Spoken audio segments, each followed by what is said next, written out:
Hello, freaks. It is I, Jason, co-host of It's...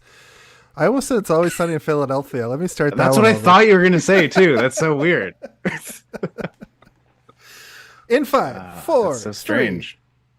3. Gather around, freaks. It's Monday night, and you're around the campfire known as the internet, each and every one of you, every single person on the internet, watching the only show that exists and asking the only question that exists.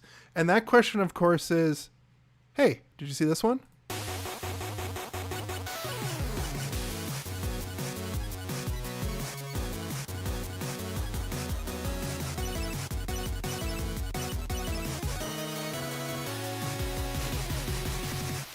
Oops, I did it again. It's Monday night, I guess. And because I had COVID last week, we are live. What's COVID? COVID-19. Don't you have like 10 vaccinations against that yet? I have 5 vaccinations total. And I think the reason why it only lasted hard for like 3 days is because of those vaccinations. And I'll tell you, I actually felt worse before I tested for COVID this time, which was so fucking weird. Yeah. Well, if there's anything I know about you, it's that you famously love licking the handrails on the subway. So I'm not surprised you got it again, you freak. I'm a freak. I've never had it. I'm a freak. I've never had COVID. It's terrible. This isn't the COVID hour, though. This is, hey, did you see this one? My name is Jason, and I'm joined by my co-host, Steve. And look who's back for Fan-Cember, also known as Gift Miss. No, not Gift Miss. Guest Miss. There you go. Look, everybody, it's Noel. Noel Koteff is back. Welcome back. And this week, we're talking about the stupidest movie I've seen in a long time. Striptease. Striptease. We all watch striptease, right? We all watch stripper tease. So I've got that out of the way. Before we get into the actual main show, last week I did put up the fan guessing game to see if people could actually guess this thing, but I think I overestimated people's ability to just like get it from a shot of the leg. I started with the foot, then I did the leg. Nobody really got it, but 4 people got it, I guess. So I'm gonna read off 3 people got it. Only 3 people got it. I got a lot of posts. Are you gonna read my amazing pun joke after the last episode where everybody assumed I hate puns? What was it? I don't hate puns. You showed a picture of the knee, and I said, "Is it Finding Nemo?" Oh yeah, with that's a great. knee. That's great. Yeah. So you're actually on this list this week. Okay, good. But what I will say is, after I posted the picture of what movie it was, a lot of people came out of the woodwork to be like, "I used to J.O. to that movie when I was 10." Oh. Yep. So 10. For that stratosphere. Oh boy. Yikes. Friend of mine and friend of Noel's and friend of the show. He'll be on one day. Stratos. All around pretty good dude. Yeah. Minus that. / trench coat wearing creep. He didn't say that in so many words. He just said basically he had a black box when he was a kid, so he had that movie on repeat, basically on one of the movie networks. So that's his history with the movie. So the 3 people that got it this week are as follows: Nicholas Latimer. You remember Nick? Who we went to wrestle school. He got it. He wishes world peace and full frontal nudity for all. A friend of mine. Only vaginas, though. No wieners, apparently. The knees up and the belly button down. Jessica Fisher once again got it. She says, "Just tell people to like pictures of my dog and free Palestine." That's right. I said it. I said it on the internet. Cancel me, Israel.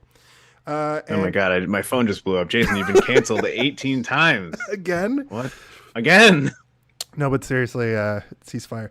And Chris Davies says, watch more movies, buy more physical media, support your local video store.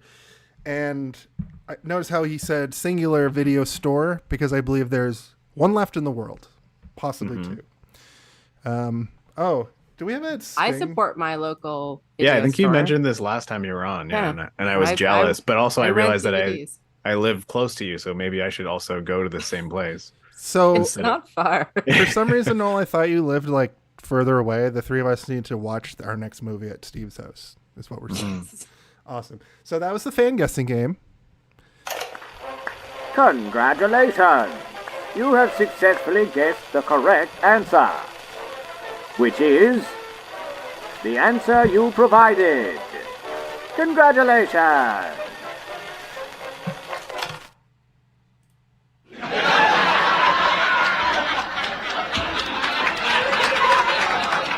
I like this one because it goes on for way too long. And Jason complains that the show is too long each week, but he plays the longest. I have a heart out at 9:10. No, Jason, did anyone guess that the thing that you put in was the image Sense by Tano Stano? No? What? Okay, so this famous photographer, I believe he's Czech. I could have that wrong. This image is completely ripped from an image called Sense by this particular artist, Tano Stano. Oh, interesting. Yeah, I didn't even know that until you told me, and I was like, wow, if you look at, I'll like send it to you later, but like it's exactly the same, like exact info. Like they they didn't even reverse it. They didn't even flip the image to make it different. Like it's exactly the same. Well, it has to be shaped like an S, right?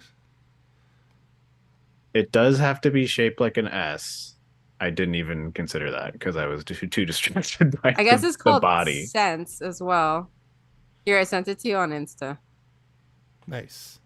But I meant flipped as in her like butt was showing instead. No, I'm just kidding. It's like nothing different about it. Mm-hmm. You should. The only thing different is that it's not Elizabeth Berkley. Yeah.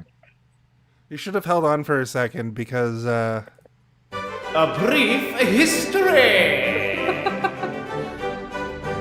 I of course like to make it. I've made a tradition around these parts to allow the guest to go first. Whoa, that's a direct ripoff. So with what Noel you just started to say, continue to say more words about your history with this film. Oh, I have no history with this film. It's a history of violence. I hate it. I want to destroy it. So I think anyone who was born like mid-millennial or anything knows about this movie. Like it's in the Geist. But I had seen like bits and pieces here and there on like, what was it, Bravo or Showcase? Yeah, one of those two. Jason's like, Showcase. I have a VHS that says Showgirls on it. / Whichever Showcase. one had Sex in the City on it. Showcase. Whichever one had Red Shoe Diaries on it. Also Showcase. Yeah. Oh man. Oh, Queer as Folk was on Showcase as well. It was. Sure was. It was. It definitely was. All right. So I'd seen bits and pieces here, but I'd never sat down and watched it. And somebody told me like way back, hey, there's a giant rape scene in the end. And I was like, I'm never going to watch that. That's fine. And then you were posting like, hey, what should we do? And Showgirls seems like a funny thing to do because it's just known to be the weirdest, most bad thing ever and not in the room kind of way. No. And so then you said, hey, you're going to be on it. And I went, shit. Yeah. Shucks. Yeah. Well, originally originally this month was supposed to be like the original 3 members of the show just talk about 4 movies that fans suggested. But what had happened is it's better content if we just have our 4 best guests on, or our 3 best guests and a new guest who next week he actually chose a movie and we were just going to view it, watch it, talk about it. But I think this works out a lot better. So it's no longer Basically, what Jason is saying is like the movie. He's blaming you in the way that everybody blames Nomi for all of her poor choices. Yeah. Okay, cool. I see how this goes. But in Showgirls' defense, this is a movie that people know but have not necessarily seen, and if they have seen, not entirely, or not like through an adult, like not in adulthood. This is a very, hey, did you see this one kind of movie? So that I think is perfect. Well, perfect. Yeah. Steve, why don't you tell us about your history of this movie then? I can't help but feel like you're calling us children, but okay. I only started watching movies other than MCU in 2020, so I am a child. Yes. Well, I saw this movie as a kid and it scared the shit out of me. It was scary to me. I thought when I first saw it, oh, this is the famous sex movie that will satisfy my needs as a horny 12-year-old boy or whatever.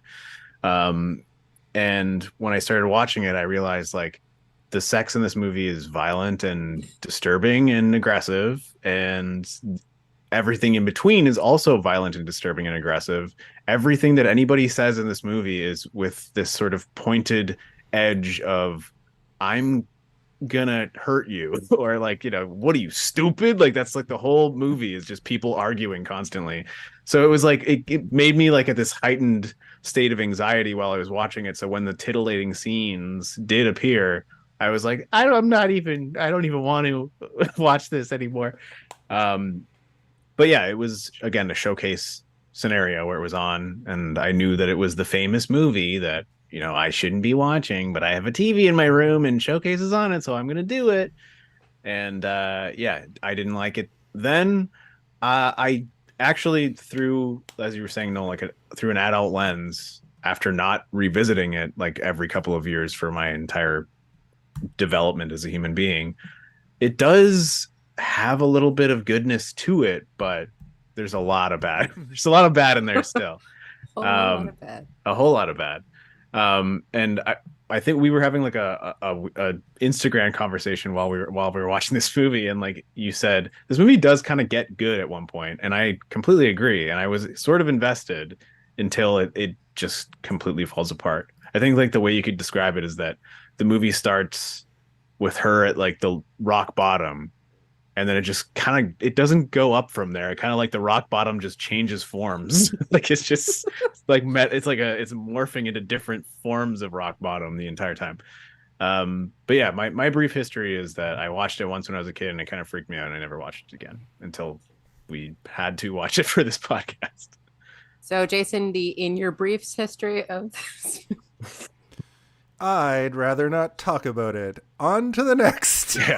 He's like, I watched it for 3.5 minutes when I was 14. 40 times. Yeah. I will say this movie came at a very formative point in my life. It was on Showcase, yada yada, all that stuff. I'm a pretty straight male. I would call you a handsome straight male, not a pretty straight male. Thank you. I've been called handsome my whole life. Why can't I just be cute for once?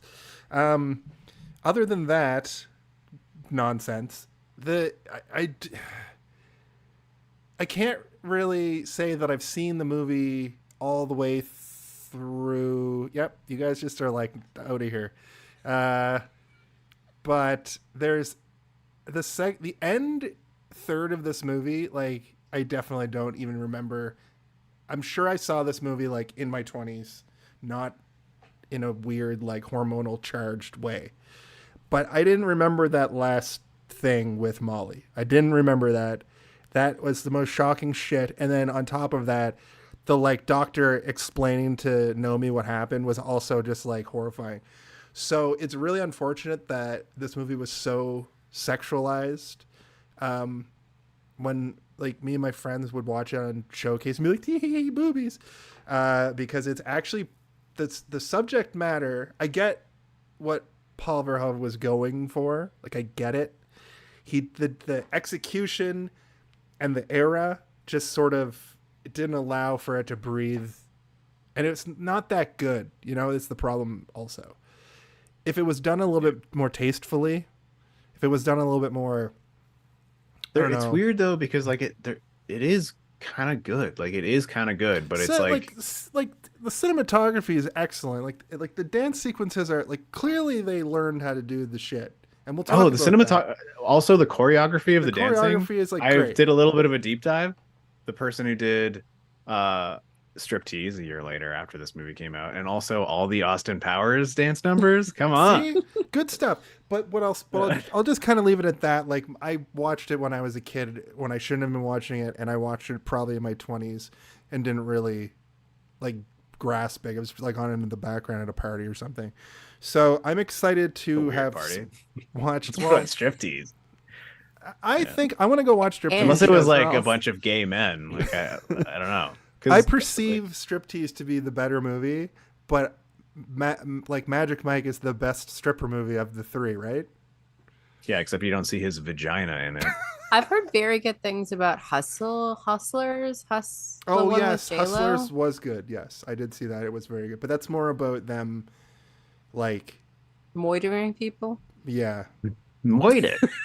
Could you imagine if in Magic Mike he had to spread his butt and we had looked at his butthole for like several scenes? I think you can imagine that. I mean, I have, but I'm just saying that's kind of what this movie is. Unlike you depraved fools, I have never seen Striptease or Hustlers or any of the Mikes, magical or otherwise. I haven't seen Striptease.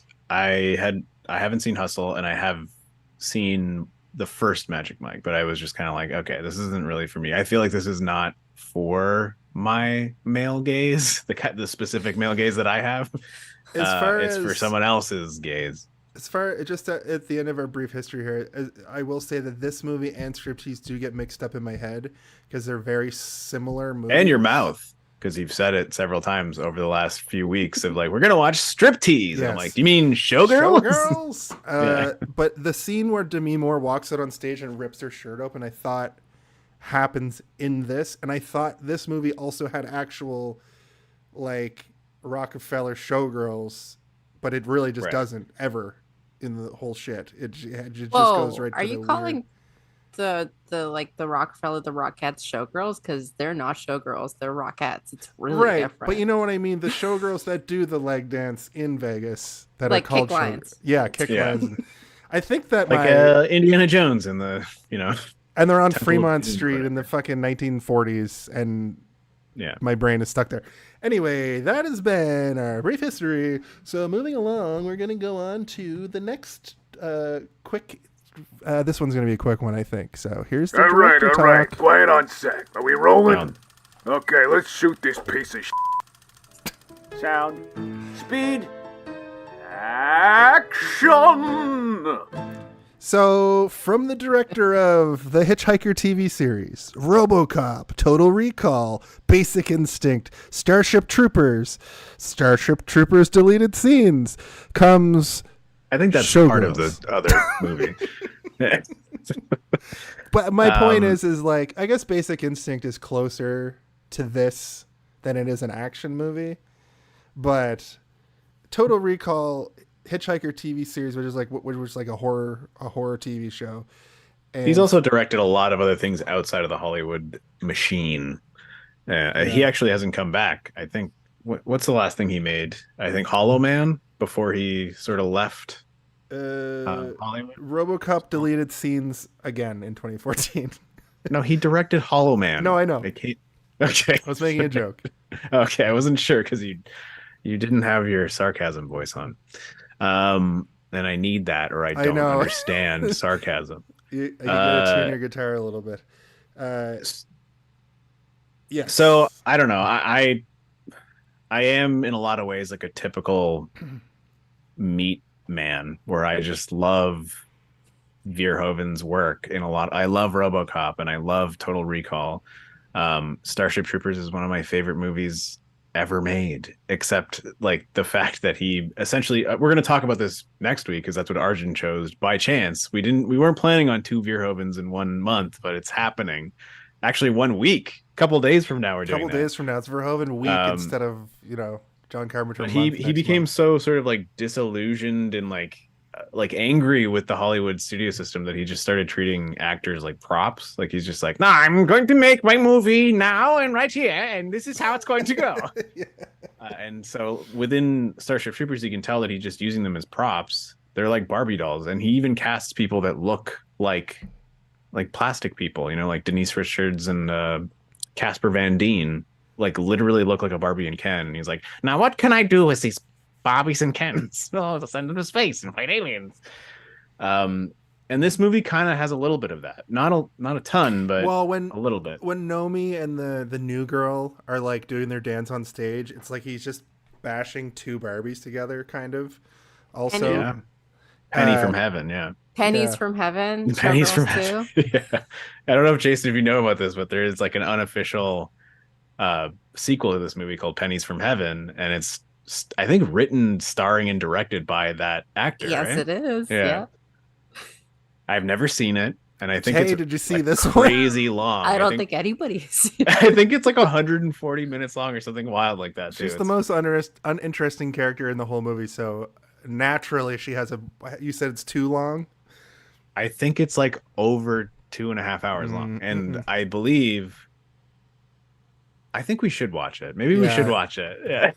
Where's At least- Noel in the chat to check this shit? Yeah, exactly. right. Oh, you're on the show. Tim's in the chat. Tim's Whoa, here. back up. It's the body of the episode. Not quite. We're not there yet. We're talking about Paul Verhoeven. So Paul Verhoeven, he worked with what's the writer's name? Esterhaus, yeah. Joe Esterhaus. Yeah, and it seemed like they were kind of on different pages when you look at the history of it in terms of how they wanted to go, right? Where it's like, Well, Paul Verhoeven had this idea of like men and women, they are all pimps and hookers, and they're all manipulating each other, and this is the story I want to tell. And this guy's like, well, maybe we should just talk about nipples the whole time. So after Basic Instinct, they basically got blank check to Mhm. do this movie, and Joe E. Just basically wrote it on a napkin in Hawaii. Right, and like sold it, right, for And like drew $1 million just or drew something. Yeah, crude and they were pictures like- of boobs. Yes. Just like bracket, period, bracket. And then a perfect drawing of Kyle MacLachlan licking a nipple. And Kyle MacLachlan's butt. Just like, so he did that. And so they had two different ideas. He wanted to do something more, I believe, comedy. And then Paul V was like, no, we have to do All About Eve. Right. And then I can't remember, but like they didn't want it to get made. They wanted to make something else. And then someone was like, well, we won't greenlight that idea. You want Paul V, but we'll greenlight this thing on a napkin. Yeah, I think he also wanted to make it like a classic musical as well, where he's like, I want to have it like a MGM A style Busby musical. Berkeley Yeah, style like something musical. with these grand numbers, and then in between everyone's violent, disgusting, and just humping. I don't know if you've seen a lot of Busby Berkeley dance sequences. There's a lot in like old Judy Garland, Mickey Rooney shit, Right. and they're extremely elaborate. There's Yeah. a lot of stuff going on. So I feel like there's a piece of that in the Goddess shows. Like they're very old school Hollywood, and you're just filming a stage and a whole bunch of shit's going even on. that the one that becomes very sort of like leathery and like BDSM, even that one still feels like it's like they're sort of wrapping it in a package, you know, like a weird leathery package. I actually kind of like that one, to be honest. That one was maybe my favorite because they're also sort of fighting during it. It was more interesting than the rest. They ride it on motorcycles. Yeah, and they're like literally kicking each other and pushing them down, like it's not part of the show, and you're like, oh my god, And they're fighting So- up there. spoiler All alert, that to that's say- the beginning of my Home Alone of it all. So Oh, I didn't know this Ja- one would have a Home Alone of it all, but all that to say, I think what we're getting at was they had no real idea what they were doing and trying to do too many different things. yeah, I think but you're also right, and I capitalize on how attractive Gina Gershon was in 1995. but you can also like easily imagine how Verhoeven, because Verhoeven was a desirable director at that time, right? Like he had made all these things that people were, everything that he had made up until that point was like box office cocaine, where everyone was like, wow, we really hit the jackpot here. And so obviously this is the blank check that you were talking about, but he probably was able to just kind of like put out a blanket and be like, anybody come and want to be in the movie, we'll do it, eh? But like if you look at the short list of actors that refused the role of Nomi, it's pretty crazy. Like it's people that are household names, like they're not sort of like unknowns. It's, you know, like I think Charlize Theron and Madonna. and Angelina Jolie, like all these people. But obviously they were all sort of still up and comers. They weren't at the clout that they are now, but all of them said no, because there is like a stigma. There's a stigma there, right? Where if you're a female actor at that age, it's like, I don't know if I can do this yet, maybe later, which is the Demi Moore thing with the striptease, where you're like, you can kind of do that because she's already she's in that sort of like wheelhouse of like I have the ability to do this without it maybe ruining my career. She got that one almost canned her career. Though. Yeah, she got the breast augmentation for it, and then G.I. Jane was next, which kind of brought her back, right? Yes, that was we'll get credibility back on G.I. Jane. This but movie fucking destroyed Elizabeth Berkley's career. I don't think she was in anything, which is unfortunate. She was in a couple things here and there, like mostly TV and like small things, but somebody else did have the part, and I'm bad, I didn't write this down, but she couldn't dance and Elizabeth Berkley could, so she got it. And I think that Elizabeth Berkley wanted this role because she had just come from Saved by the Bell, so it was the classic like I'm not a little girl anymore, like I'm gonna do this movie. I believe that the character Tori was added to the show because she left to do this movie, if I'm not mistaken. Yes. And you know what? I will say she's not she's not girl. She's not a little girl, obviously, but like she's not bad in this, but she's also like she's obviously beautiful, but it's like in this otherworldly sense where it's more like striking, where you're like your neck is really long and your head is like small for your shoulders and your eyes are wide apart, and you're like there's all these weird interesting things where it's like she's almost like hypnotizing to look at. Where she can dance though. She can dance. She dances like a tornado in that scene where you first see her dance. I mean, that's a lot of the work is coming from that dress, but she's the one operating that dress. And she harnesses the scene from Saved by the Bell where she says, "I'm so excited. I'm so excited. I'm so scared." It's what most of her acting in this movie reminds me of. Right. When she was on speed or caffeine pills. I'm sorry. Oh my god, I remember that's that. my absolute. I have to say, shit. In Elizabeth Berkley's defense, Paul V has said I told her to act like that. Okay. When she's on an 11, so like he just destroyed her career. That's what it sounds. He should have put her in Hollow Man. Yeah, made her Hollow Woman. Whoa! But it also killed the career of the guy who played the one guy, not Kyle MacLachlan, not the striptease dad. Yes, James. Oh, the guy who's like, was Skip. I can teach you to. They never. I can teach you to not horny dance. Sorry. His name is James. Yeah, I know, but I didn't. Smith. You know how I'm good at like writing down their name the second I hear it. I didn't hear them say the name till like the end. And the only time is when that guy calls him Skip. So I had him as Skip in my notes for most of it. And also, what's that dude from? I just looked at his IMDb and I can't, like, he's from a million things. I thought he was the guy from the Hackers, but he's not. The, like, elite hacker, that's a different guy. But this dude looks like somebody that I know very well. He's a supporting actor. He's in lots of stuff. Yeah, He's like a character actor that pops up all the time. I think he's in Showgirls too. Oh my god, Pennies from Showgirls Heaven. Is he the husband? The ex-husband, maybe? Showgirls doing it for themselves. Yeah, I mean, he says he's gonna marry her, right? Showgirls. I got her pregnant.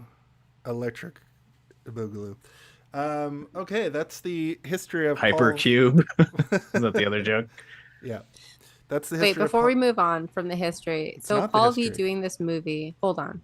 Paul V doing this movie is kind of like if Greta Gerwig made Barbie and it wasn't actually a good movie. That's because I don't think Basic Instinct is a good movie. And then went on to do like the worst version of Chronicles of Narnia. I have a feeling she wants to do Chronicles of Narnia and there's no way to do this right.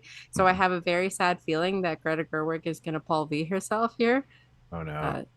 It's like she made something like, Signs and then went on to make something like Avatar: The Last Airbender. Or it's like Taika Waititi, where people now just don't give a shit about his like goofiness anymore. They're like, stop being goofy. Yeah, and also stop making MCU again. Stop making MCU movies also. Just to like, expand the idea of like a director that hit hard and well, but also had all this great work previous. It's like, yeah, Paul Verhoeven. I think, Starship Troopers again is one of my faves, and then after that, I don't even know if I've seen Hollow Man all the way through because it was too weird and again spooky. He's a spooky guy. Verhoeven. I also think that Paul V isn't all to blame here. Sure, for some of the directing and making Elizabeth Berkley act like that, but I think the writing is where this movie fails Yeah. terribly. Yeah, I think it's so Joey's a clunky. hack. It almost dialogue's so feels clunky. like like we're watching a soap opera condensed down into one episode that is like it's a two-parter or something, or a three-parter, and it's so overcharged where it seems like there should be more on either end of it that make it make sense, and it doesn't. Like, I just don't think he's ever met a human woman. I think that's how I phrased That's it. true. I don't Yeah. think he's Yep. ever heard a woman interacting with another woman. I don't think he's ever been in the presence of that. I also think that he probably has not had actual sex. He's only watched pornography. Like, that's the only thing that, yeah, it's just like, exactly. Well, he is a strange He's like, German man. this is who- what porn is, right? I mean, that's how sex works. You just do it really, really hard, and one of us has to be under a fountain. because he for some wrote reason. Flashdance, and Flashdance has pretty terrible writing. Mhm. Like, it's a pretty great movie, but the dialogue is trash. And I don't think that he understands how women operate, because Basic Instinct is also like a really weird, like, male fantasy of what women might sound like. Maybe he's just a really good structure guy or something, where it's like, structure of a movie is very important, but if you don't have the foundations around it, it's like, okay, well, no, but Just maybe stop he writing needs some. women. Yeah, stop Like, writing women. Just go back to writing men. Maybe did he write Magic Mike? He's like, I gotta try a draft 2 this time. It's guys. I'll just put it in Leader secretly. boys. Nobody will know it was me. Tim in the chat says Greta will need lots of cocaine to end up like Paul E.V. But he would watch Jeez. her Narnia. So I think if she did the Narnia, like, I don't know how you get that right, but that's a completely different situation. When we're doing theory corner, just let me know, because I have the best theory. Carry on though. all right, Right. awesome. I'm glad you queued me up for that, because I'll give you a theory corner. I also kind of want to keep theorizing about Greta's version of Narnia, because I do also think it could be great at the same time. Like, there is a world in which that is amazing. Because there's a lot of funny shit in Narnia that, like, she could make very comedic and good, but also, like, it doesn't take a genius visionary to make a good battle sequence happen, right? So, like, maybe she could work collaboratively with someone if she's not sure about that stuff. She But made it's like, extremely entertaining Ken on Ken. but then you look war. at someone like fucking Snyder, who released that Rebel Moon movie. And it's like, maybe he needs some people to come in and tell him, like, hey, dude, like, stop making everything all sweaty and horny all the time, and maybe we'll have some scenes where people actually matter. Anyway, sorry, let's move on. Let's move on. Male directors get so many kicks at the can. Like, fuck, true. just They do, yeah, they do. It's true. Greta Gerwig needs to make a million movies. Hey, I have a question for you guys. Country or rock? Which better describes Showgirls? Country or rock? Jesus, neither. Country or rock? Those are your options. Okay. country. Country? All right. This is AI Synopsis. Airplot synopsis running down the plot.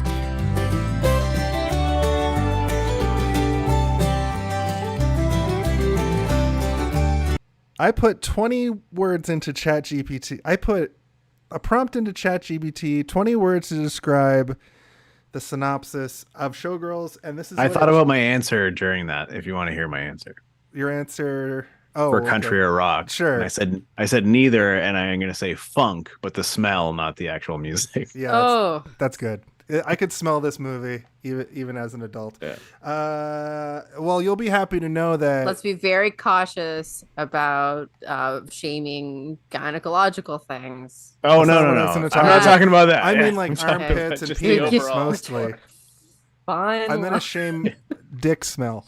Here's what the sweat and blood. Mostly. AI shit out at me this week.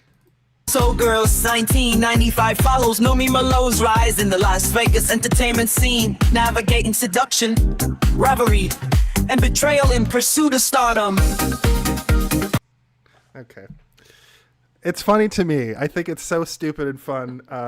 Steve just leaves the podcast when I do it.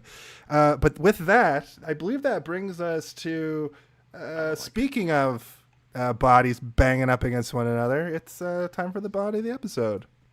Ho, ho, ho, ho! Everybody back up, because here comes the body of the episode. We have reached that part of the show where we are just going to talk about this movie. I have, of course, written out the sort of plot points of the movie. It's not very long. My plot points are, it's only a couple pages this week. So I'm just going to start us off at, immediately Showgirls shows us Jesse Spano is walking to somewhere, hitching to Las Vegas. Hitchin, yeah. Welcome to another astonishing episode of The Body of the Episode.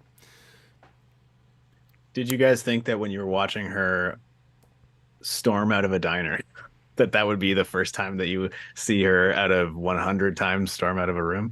I didn't. So, Steve, you were telling me that you kept sort of track of her storming I was trying to rewatch it today, but I was also like, Tubi sucks. I don't know if you guys have ever used Tubi, but it's the only streaming service that has Showgirls on it right now.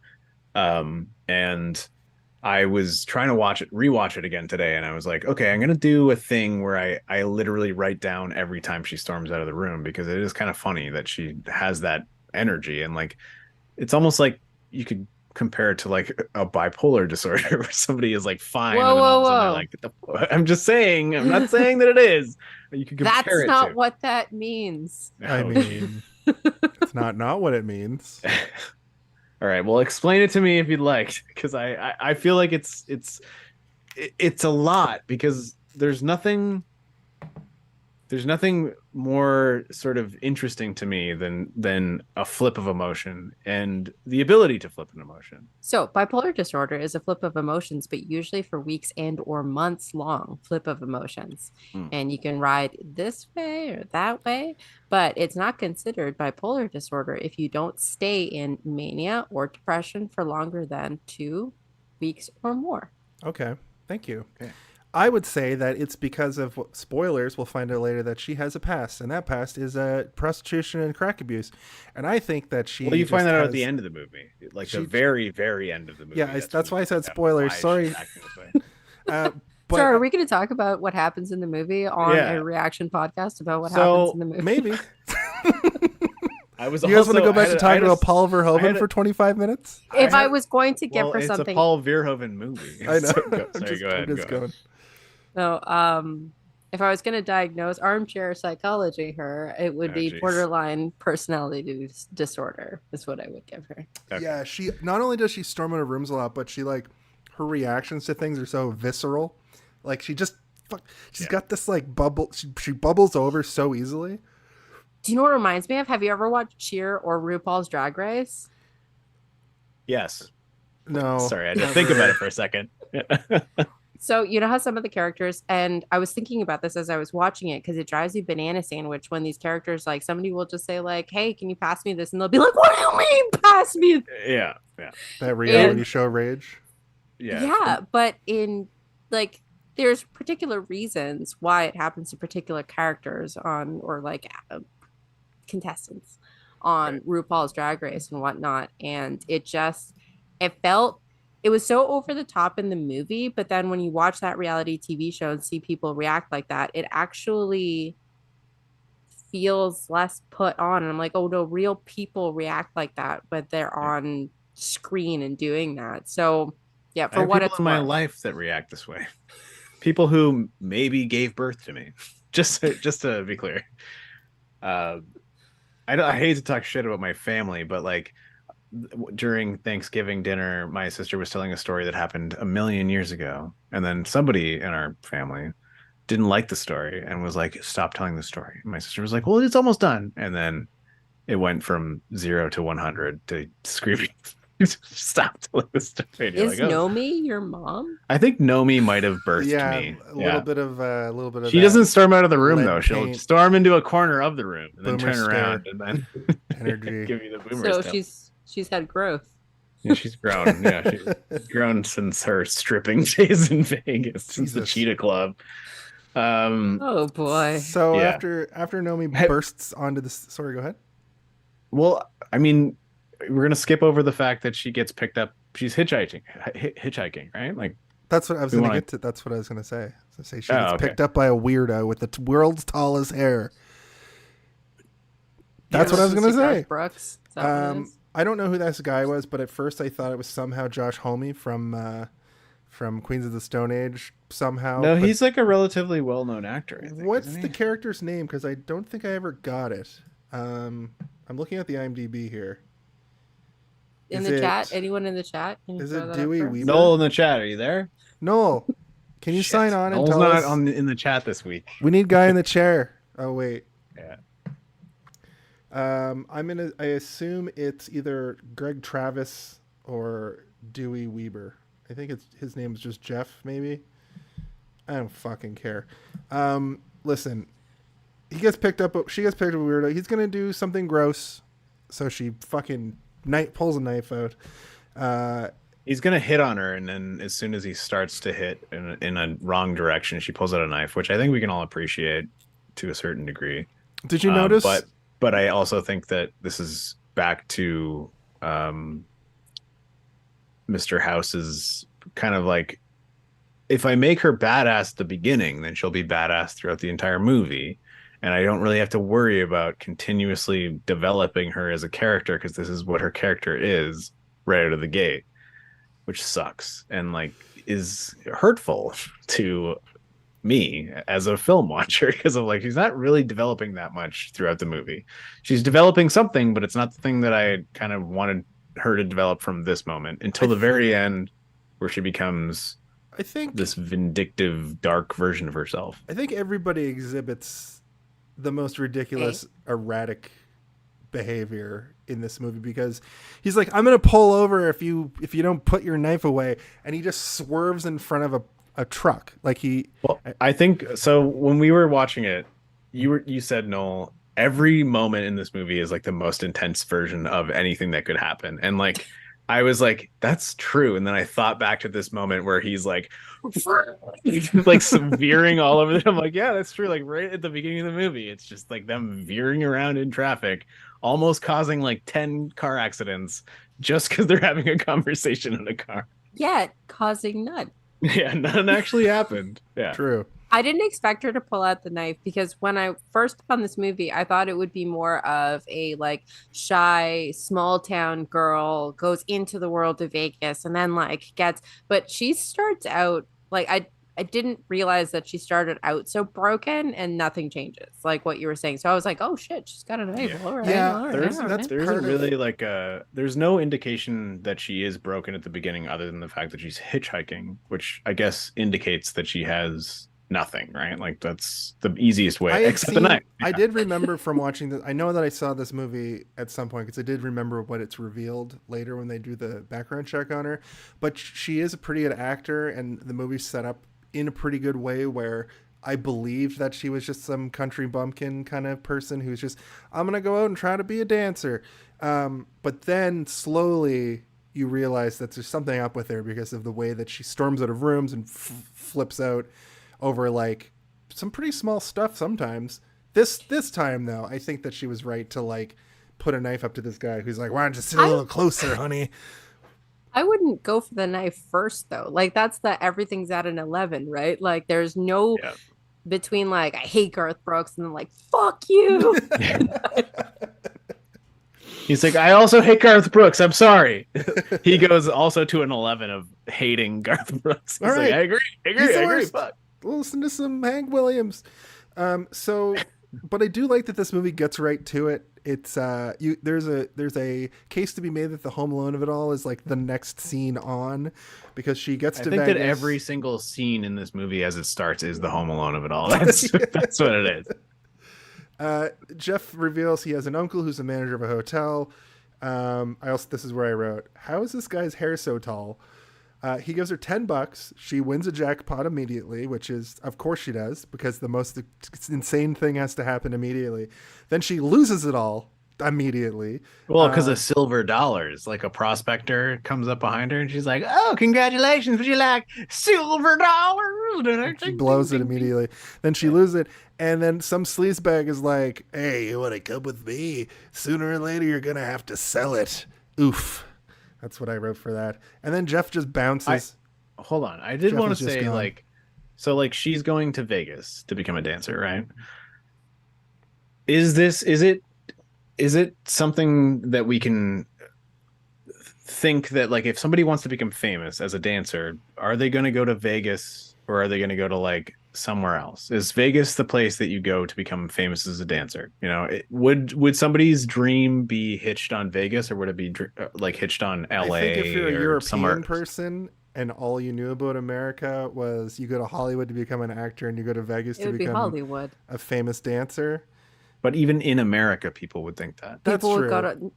I think it's Hollywood because like where do all of those like dancing musicals and everything come from? It's all Hollywood, right? So I think Like that unless you want to be a rockette in New York. But if you take like so your average person wants to be a dancer, then you have the former prostitute, like former crack addict, like that would be Vegas for dancer. that's what I'm thinking too, right? So I'm like, so the beginning of the movie is also telling, right? Like she's not trying to go somewhere where people are dreaming big. She's dreaming like in the middle Dreaming or like medium. slightly below the middle. I think she To also be needed to fair- get out of. To be fair, I think she also needed to get out of New York, which might have been a cutting room floor thing. She's not Maybe. from New York. Is she from New York? Yeah, she's from New York. No, she's from like Arkansas. Or No, she something, says isn't that she's just from like Colorado, but later in the movie she said back east, but later it's revealed that in New York she was Guys. arrested for solicitation of prostitution and crack Hold on, possession. Jason. She's from different places. it? Different places. I'm from different places. Yeah. From different places. That's true. Never mind. so She's from scared. everywhere. She's from everywhere. But to, ma'am. okay, She's to from be everywhere. fair, what I have To be heard fair. about Las Vegas Showgirls is that it's actually a pretty like not a coveted job, but there is a level of what is it? Not self-respect, pride that Vegas Showgirls take in being Right. Vegas Showgirls. That it's Right. not just like titty bar stuff. That like it's very Yeah. different from stripper. So there like I can't remember what I was watching on Showcase, but they were like interviewing a bunch of More showgirls. Diaries of a Call Girl. Right. More Diaries of a Of Call a Girl. showgirl. Yeah. a shoe girl, a really big shoe. Really Big shoe. shoe. As soon as she realizes her shit's gone, we get one of her first classic freakouts. I guess her second classic freakout at this point, where she just starts attacking a random car in a parking lot, and this is where enter Molly. who First of is- many. First of attacking many, cars. yes. Yeah. But we get Molly, who is like the most normal person in this whole movie. Yeah, She's she's a the real voice of person. reason. She's an She's- actual person. She's written like a normal person. She's kind of almost the audience insert, I would say. She's also acting like a normal person. Like the actor, I think Paul Verhoeven was like, okay, so everybody else in this movie is cartoon character. You are real. You're a real person. You are a real person. Yeah. Like, okay. And she's like, all right, I guess I can do that. So they fight a bit, and then she pukes. And then she penguin barfs. Yeah, she barfs up the black vial from Batman Returns. And you're like, And oh, God. I wrote I didn't off- even know she was drinking. Was she? I was gonna say from Jennifer's body.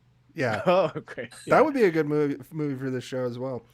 No, I won't I- do it. The thing You is, don't have this movie is far longer than it deserves or Yes, needs to be, correct. right?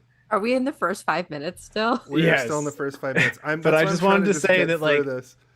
She barfed, so we assume she's drunk, right? Because she barfed. Oh, But I did not put that why, together at why all. did you think she was barfing? Just shaking up. From the emotion, Yeah. from like- being like like, an having anxiety her puke? shit stolen and like, Right. yeah. Oh, maybe she was just. You know, barfing women because be of anxiety. crazy, Maybe it's right? meant. Maybe Verhoeven was like, I don't want to show why the barf is happening. We're not going to show her drinking Jack Daniels or any kind of other drink. She would Oh, have had enough money to drink yeah. anything at the. Well, she was in a hotel. If you win big, yeah, they give you drinks for That's free. true. Yeah. She was probably wasted. We don't know yet, though, that she has substance abuse issues, right? So But We she also stays don't away even- from the drugs for almost the entire movie. Is always saying no to everything except for in that last scene, like later on with Kyle with Kyle MacLachlan. MacLachlan, with old Zack. How is he? I don't understand. That was a weird casting choice. He anyway, doesn't know what movie They he's tricked in. him into being Yeah. in it. Yeah. We'll get to Just that. like they did everybody else. Except for maybe Henry. I get to get she a was like, real I know laugh. exactly what kind of character I'm playing. Oh, Gina Gershon knows what movie she's in. She does, and she's Yeah, the best part of the movie. She's like almost like a Disney villain level, where she's like, that's kind of how she is. She's one of those actors. Her successors, Gina Carta. What's the woman's name from San Andreas? That's just the best. I don't know, Jason. Sometimes your references are so like off the ball that I'm like, what the fuck are you talking about? Carla Gugino. You know Gina? her. Yeah. Carla Gugino from like Watchmen a million or things. something? Yeah, she's in Watchmen. But Right. Her and Gina Gershon Gina Gershon stopped being in the things in that capacity, and Carla Gugino sort of took up that mantle of that, like in B movies always kind of plays the same it's like role. I mean, back to All About Eve, it's like a Betty Davis style, like like they're, you know, they are the mustache twirling villains of like the female etiquette of that era and then beyond, right? And she's playing that, and she's playing like a Betty Davis villain, but hypersexualized and being like, I'll fuck you before my husband does. And you're like, oh. I think she's exactly playing like she saw All About Eve and was just like, this is the character I'm playing. And that's why she's the only person in the movie who knows what movie she is. Jason, have you seen All About Eve?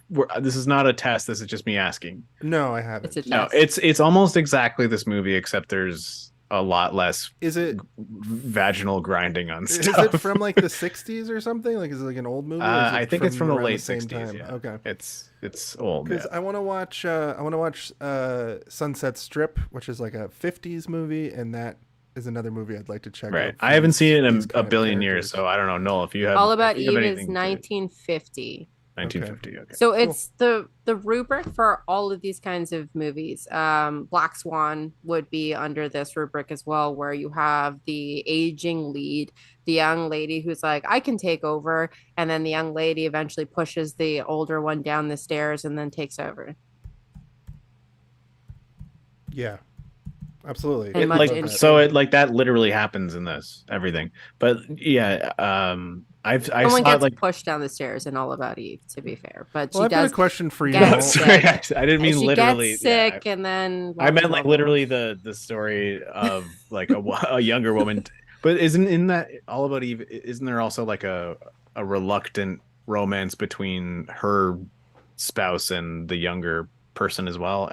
I haven't seen like there is some like love triangle tangling, but it's actually the friend of, you know what? Let's just do All About Eve next month. Yeah. What I'd like to ask you, Noel, in this sort of realm is, does this movie pass the Bechdel test? Sure does. Does it actually? Sure does. I was sort of tongue in cheek. The movie is almost entirely women talking about stuff that isn't men. It passes when they're talking about doggy chow, fingernails, chips. Does it pass in a meaningful way most of the time? No. But the thing with the Bechdel-Wallace test is that, a little background on it, it started out, and Dykes to Watch Out for, this cartoon that comic strip that Alison Bechdel wrote. And the joke was that there was no lesbians in cinema. So it was just like, if two women are talking to each other, then they must be lesbians, was where it came from. And then it became a media test because, as a joke, the bar is, do women talk to each other not about a man ever? And the fact that so few movies pass that very, very basic bar is supposed to be sad for women. But it's been kind of like taken and morphed into something else where people are like, well, if it passes the Bechdel test, it's obviously it's feminist. But the bar is on the ground, so it's pretty easy to pass. Haven't you seen this law? Yeah. Feminism is the law now. But it's a good metric to start a conversation about representation of women, but you can also like use it differently. Like, is it a meaningful exchange? Is it a marginalized genders that like are talking? Is it just, so you can get a lot out of it, but most people just kind of it passed. But it does pass. Is that a good thing? No, it's a flawed metric. Yeah, I think even Theories. Well, I have a theory. This movie's a Halloween movie because in the next moment, It's spooky. she's spooky, but she walks through a restaurant that has Halloween stuff up and there's kids sitting around a table. I thought there was a clean break there. Sorry, Steve. There was like a sort of a silence for a moment. I didn't think you were going to continue. I just wanted to fit that in. Fine. I didn't mean to steamroll you. I was just going to continue the Bechdel test talk, but we don't really need to talk about that because we talk about it all the time. Halloween movie. That metric is much like Batman Returns being a Christmas movie. Just the backdroppy thing. I just wanted to bring it up. I have a theory corner. Oh, do you? Hit it again, play Jason. for me. Yeah. So, watch this movie with this in mind. She's gone back in time to relive this section of her life, which is why she seems so done with it and why she's acting on an 11 and why she already knows the choreography and like sleeps with that guy in order to get to a particular point. The whole reason she goes back is to save Molly. And she's tried this over and over again and things change around every time, but she can never actually stop that from happening to her. So in this final try, she just goes and beats the shit out of Andrew Carver and decides to keep living through the timeline. Jesus. See, if I had said that, Steve would shut me down and be like, no. Mm-mm. So, Steve, how do you feel with that theory? I mean, that's fucking crazy. Crazy. That's crazy. I gotta say, I mean, I but like also it. if you think about Paul Verhoeven's his filmography, then maybe like so basically she's on Imagine. spirit. Yeah, so imagine there's a scene near the end where she's leaving voicemails for herself and telling herself how this time around went, and that's how you find out that she's been looping back in time the whole time. Is this a theory you thought of, or is this a Yes. theory on the internet? No, Okay, this is me. I'm gonna say Tim in the shit. chat says, I like Noel's theory only because if you followed through, it would be a way better movie. That's true. Yes, that's exactly what I was trying to do. I was trying to make the movie make sense. Make it better. Yeah. The thing is, like, if you look at Paul Verhoeven's way of making the movie better, he's like, I think maybe if there was a murder mystery inside What of it if we put her in somewhere, a maybe it giant would've been metal better. suit and she He did started say killing that. villains? No, Jason, I'm actually saying what he said literally. I'm Oh. not He said making there this should have up. been a This is murder mystery. Yeah, this is the thing he said. If there was a murder mystery inside of it, maybe people would have liked it better. And you're like, okay. I don't know if Actually, that's what people. But if imagine Maybe. Crystal Take like, out the cracked rape her neck when and she put in fell a down. murder mystery. Yeah, exactly. Yeah. Imagine Molly got murdered by those guys instead of us having to be witness to a horrible rape scene, and then we have to discover what happened. That would be maybe better. Yeah. God Maybe damn he's it. right. Holy shit. Yeah. A murder I have another mystery theory. in this would have been Wait, incredible Jason, another also. theory. Another way to watch this movie is to imagine that she's like Rocky from Rocky Horror. And that's Oh. how she comes to be because she reacts to things like he would. And she escaped the castle. And she's Yeah. like, and that's why she's like, I need to get to Las Vegas, because Las Vegas is another alien And institution that had she's been so- brought from another galaxy called Las Vegas. From the Transylvania. No, but the Yeah. way that she's playing with the coins, like like the way that she's reacting to stuff isn't quite Born Sexy Yesterday, but it is like Born Rocky Horror Yeah. yesterday. Yeah. That's actually pretty good too. Thank you. Holy shit, man. This movie. No! It's him! Oh no, it's Jason's mega theory. Stand back. Run!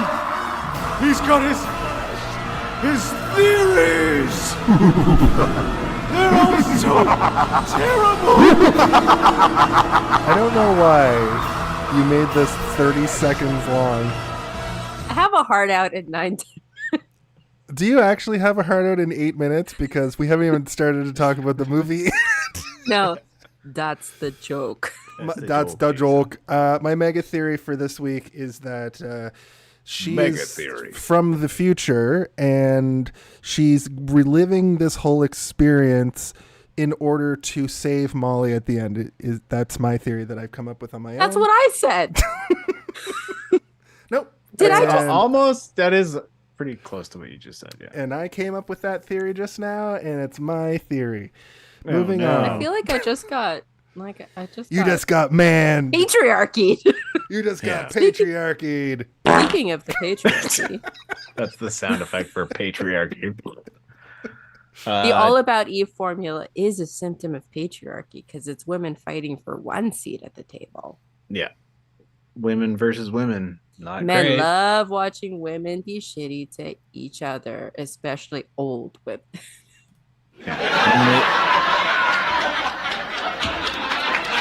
Sorry. Sorry, I apologize. I don't have a way to stop that audience laughter. And the shortest thing is We should do a full Betty Davis month because her movies are often like, especially her sort of like, she was obviously like at one point a young, beautiful actor, but then like in the main state of her career, where she became the most famous was those types of roles. And then she existed all the way up until almost the 90s where she was still like, I'm just going to smoke cigarettes and sit around. And that's what I give a shit about. I brought it up to you, the horrible or secret what was it called? Terrible Stepmother. Sorry, no, I didn't mean to Anyway, no, this is dumb. discredit We'll move on. anything that you were saying. It's about a witch. Anyway, Okay, what if she becomes a witch. falls down the stairs? You ate the chips. What's the next part? Oh yeah, where are you from? Back east, different places. This woman just offers her home to Nomi, and she accuses her of hitting on her. This was a question that I did want to have for each of you. If you met somebody in a parking lot who Was you attacking were like, me hey, and puking let's 10 just seconds ago. yeah, if she was beating up your car and you're like, that's my car, what are you doing? And she barfed almost, and then you went to hug her, and then she like looked like she's about to kiss you, and you're like, you just barfed, don't kiss me, please. And then you hug, and then you sit her down and you get her some food. Would you ever offer her a space in your home, your tiny home, for weeks? I need to know a little bit more about this person before, because we just get a 6. Well, that's what the time gap jump. is that you assume they got to know each other. Like she probably was like, you can come home and stay in my bed and we'll figure out what the fuck's going on tomorrow. This is where I'm like, she's drunk. Trundle day bed. Well, yes. It's like, what's up with couch, that bed? basically. Because yeah. that's the bed that It's still like, all my available on friends- IKEA. All my You can friends still buy it. Yeah. who had sisters, they're like, their little sister had this bed in the 90s. I think that's Where it was like a couch and a bed at the same time. Molly is deeply infantilized in a way to make her even more sympathetic. Yeah, I Like can she's see got that. the little toy, she's Yeah. got the little trundle bed. I'm Like surprised she Paul doesn't V have is like not subtle. But she also has like a good. But I think this is also like the writing that you were talking about. I don't think it was. I think Paul V is like, yes, perfect. Let's go. Like he probably was just like, I'm more focused on the thrusting. Thrust. We'll deal with the story stuff later, but get the thrusting stuff out of the way first. Higher, not that high. Yeah. Thrust it. Thrust it. Well, Like that the- was Paul Verhoeven. the picture He was in there behind you, before Noel. they ran the camera. So he's like, imagine it is me yelling in your face about thrust. Grab your heels. But her character is like, even to the point that like it never evolves, right? Even though she seems to have maybe the best job out of everybody. Well, that's the in my we're opinion, introduced to where that it's like- next. Like everybody's grasping for the star, right? But she's like working in this place that she has a stable position and like a good job and a job that she likes. And like I there was this part where Nomi goes to buy a dress, right? And she's like, I want to buy this dress. And she's like, I can make that dress. I can make that dress for you easily. And I was like, yeah, Molly, fuck yeah. Molly is the best. Like she's like, I don't need to buy that. I can for $5,000 or whatever. I can just make it. Yeah, $500. $500. A Versace dress costing $500. I wouldn't even buy a Versace like pair of shoes for that. Adjust that for inflation. That's like $1,500. It's wild. Although that dress doesn't have the Medusa on the buttons. So I think like that would have reduced the price of that particular Versace dress. I wonder if she could have Just made a little- some. It's Fuck pronounced fun. for Sochi. Jason, I was hoping we would go through the whole episode with you. No, I just wanted to do my You know Zack the little impression. tap, the little tap that she does when she's wearing the Versace dress Yeah. in this. I'm like, she can dance. Like that's the only like legitimate dancing that happens in the stories. Her little tap routine there from Glee, Yeah, not the show, the feeling. the feeling, not the show. I also fully thought when they went into The Versace we were emotion. going to get a direct ripoff of like Pretty Woman or something. But she But also pulls out, like, a Versace is stack the of only 50s out of her boobs. The Versace pronunciation is also the only time that we are meant to trust Kyle MacLachlan's character. Like, Yeah. there's no other reason for us to I was actually tricked. believe that he's. There's It's no other the reason save for the cat moment. Yeah, there's actually no other moment in the entire movie where we're like, oh, this guy's a good guy, except for that moment, and it's weirdly kind of like it works where you're like, oh, he's good though. Remember when everyone was being a dick in the whole office, like every single person that she said it to was like, oh yes, Versace. I think I'm a broken person because I was like, oh, that's so nice. They're not correcting her in a public forum with a bunch of felt other that way people. They're too, just kind yeah. of going No, along they were with making it. fun of And her. then Kyle's like, well, you fucking idiot. It's Versace, dick. But he wasn't saying you fucking idiot. He's like, it's pronounced Versace. That's how Pronounced I Versace. felt it. Because like if somebody makes a pronunciation mistake in front of me, I won't just be like, hey, dumbass. Like I'll probably not say anything, especially if you're with a whole bunch of people. But like I'll find a way next time. He they also say corrected it- her without a lot of people around. There was no one around except for them. They were Okay. by the elevator. Yeah, I think you're right though. I'm saying I think I are broke. I are broken. I think I are broken too because I knew that that's what you're trying to say, and I still kept trying to make the same point. That's Like, I way know what later you're in the saying, but movie. what though. am I saying? I feel like we're Can going you to talk listen to what about. I'm saying? I feel like we're going to talk about it again. So let's just. I'm going to move us forward a little bit. Naomi is a dressmaker. She works for a Vegas show. She No. brings. To Molly. That's what I said. You said Naomi. She takes Naomi to the Vegas show. Know Oh. me. Naomi. No Her mom's me. Italian. Naomi. She's Italian. Right. So she wants to be Nomi wants to be a dancer, but never put together that her roommate of 6 weeks or 6 months or whatever does costumes for a Vegas show. I didn't get the impression that because when she goes and sees it, she's like, "Oh my god, I can't believe what I'm seeing." Yeah. She kept shielding her eyes. I'm gonna get to that moment in a second. Well, I because- mean, you also know that like every Austin Powers dance has that in it at some point, right? And the choreographer worked on both of these. It's wild. so everybody just gets naked. Gina Gershon is there, and she's the best. This is I what do have a thing that I want to talk about nudity at some point if we can Absolutely. get into it. To link though to what Noel was just saying with this move, her learning the choreography standing in like the stands is so fucking goofy and funny and like good to me in a bad way, like so bad it's so stupid it's like entertaining because She's a savant. she's a savant, she's from the future. She's reliving She's like, I've this over seen and over. this from the future where But I'm from. The thing that I really enjoy about it is how like you said, Noel, Polly V is not subtle. So you're watching this for the first time in 95 and you're going, wow, she can really learn moves fast. I hope that she makes it to the stage one day. Like obviously that's what's I gonna kind of like happen. that part though. I don't know. I have like a weird soft spot in my heart for like a Disney style character, like seeing something that they love and emulating it and then being able to perfectly replicate it later. That's kind of She nice. wants more than this provincial life. Or Yeah. she's a ninja that has that like copying ability with their eyes. Yeah, She's from exactly. Naruto. Taskmaster from the Marvel universe. Yeah, she's He's like- she's basically it's Taskmaster. She's like, she's absorbing all the powers. Yeah. Can you guys talk about some man shit for a second? I have to take care of something. Yeah, sure. So Taskmaster is a guy who's real good at copying stuff. But was a woman in the new universe, I guess. Holy shit! But it turns out that she was a showgirl at one point. Yeah. That's my new Whoops. headcanon. So Kyle MacLachlan, Zack enters.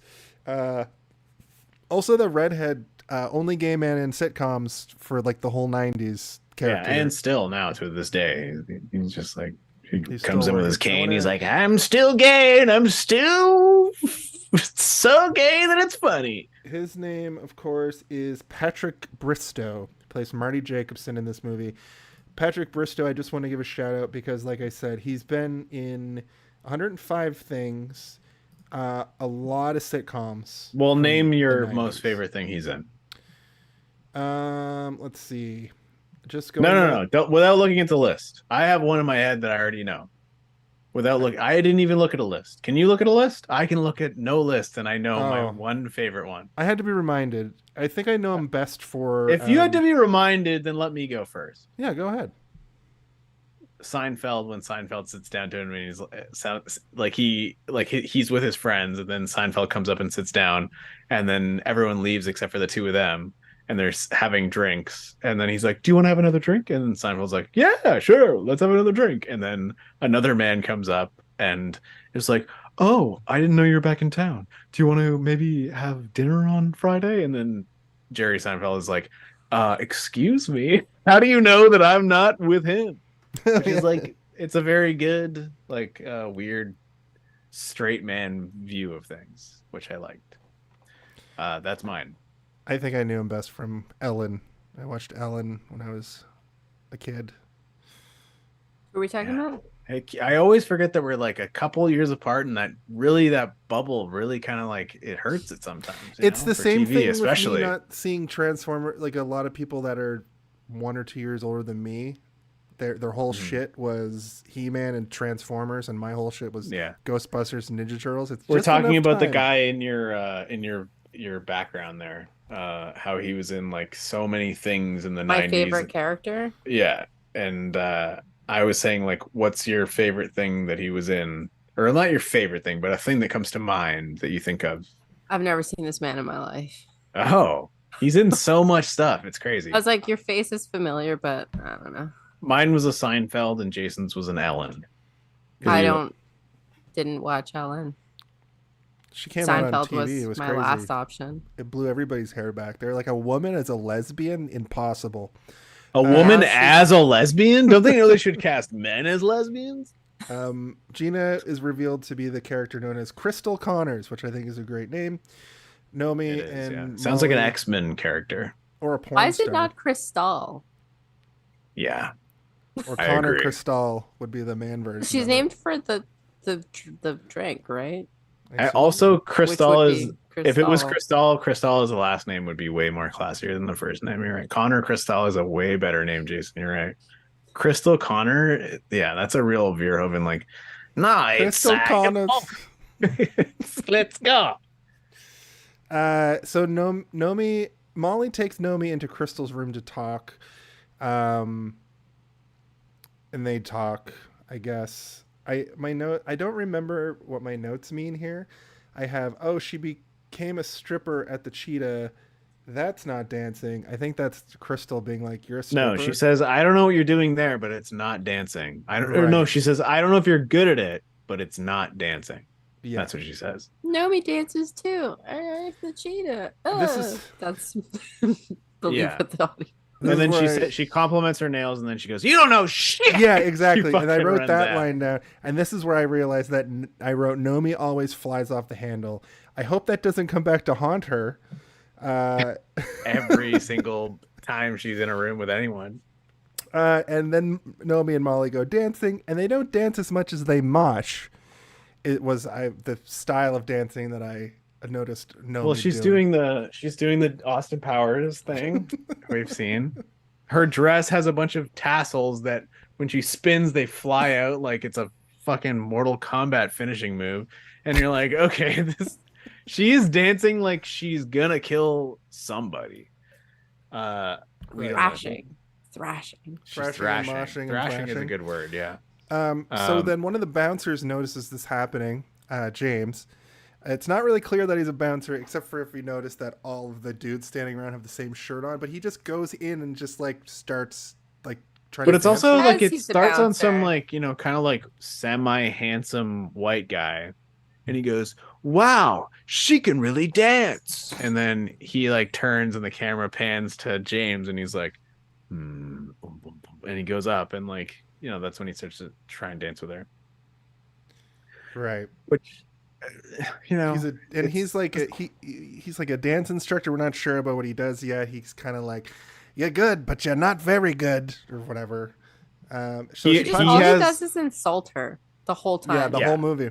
Well, did and you treats her like shit. Did anybody write down any of his lines? Because I wrote down most of his lines because his lines are fucked. They're so fucked up. I think I sent the you a AIDS couple. line. Yeah, the AIDS line is the worst one. But people got AIDS. Yeah, I think. But he doesn't say people got AIDS. Maybe he does say that. No, I think he does say that when she's like she wants to have sex or something. He says everyone got AIDS and shit. That's what he said. Of course. Everyone. Yeah. But no, that's the you fuck them without fucking them conversation. Yeah. Yeah, he says you fucked them without fucking them. Oh, yes. It ain't right. Yeah. Because he sees her grinding on Kyle MacLachlan. Sorry, go ahead, Noel. It's just people busted in their... Okay, sorry, Noel. Let Noel go. I'm going. No. I just react like whenever he was on screen, I wanted him to die. Like that line when he's like, "You fucked them without fucking them." I'm like, and then he says, "Everyone got AIDS." Like, she's a stripper. She didn't touch anybody. Nothing happened. Like, what are you talking about? You crazy fucker. Like, it just. I don't know. She didn't put down a little towel or anything. There is like a weird. This is gonna sound terrible because there's like, you know, he then tricks her basically into, you know, I can get you. Dancing? I can teach you how to dance without seeming like you're trying to fuck somebody while you're dancing or whatever. And he does, and they kiss, and they, you know, whatever. It's like this weird thing where I'm like, he does seem like he maybe has like a little tiny bit of respect for her, but like no more than he does for anybody else. And I hate it because I'm like, I don't know. Well, lucky for both of you. It seems like he believes in her dancing ability. That's the thing that I. But then, lucky for both. Am I knowing? Disingenuous? Am I just being charmed by his? Because then he says the same thing to Penny. But I think what this character is meant to do is meant to be another option for Nomi, like the path, like that the man that got away, like the other path. That is a weird. Yeah, it's a weird thing where there's no payoff. She just goes and sees that he's doing it. The thing that, like, we'll get through these beats, but he's a weird character who kind of comes and goes in her life. And even though he's like shitty, she would have been the best like path to take, because at least she would have done something creative, I guess. I disagree. Even though I don't understand. He's shitty. Yeah, I don't understand. He's no better than she is. He's working as like a valet and stuff, right? Like, the thing that makes that not work as like another path, a more moral path, is that it's not. Mm-hmm. And like, he's also not a good character, and he just gaslights her the whole time. Right. And his art is not shown to be authentic either. And he's not shown to be an authentic person. And he basically like screws himself and fucks Penny over as well, but then has like this semi-moral, like, it just doesn't work because he's not the knight in shining, or he's no different almost than Kyle MacLachlan, except that he's got no money. But I think that the only thing that like works against that is that like we never really see him again after he's gone, right? Like, we don't get Pennies him from Heaven back. Yeah.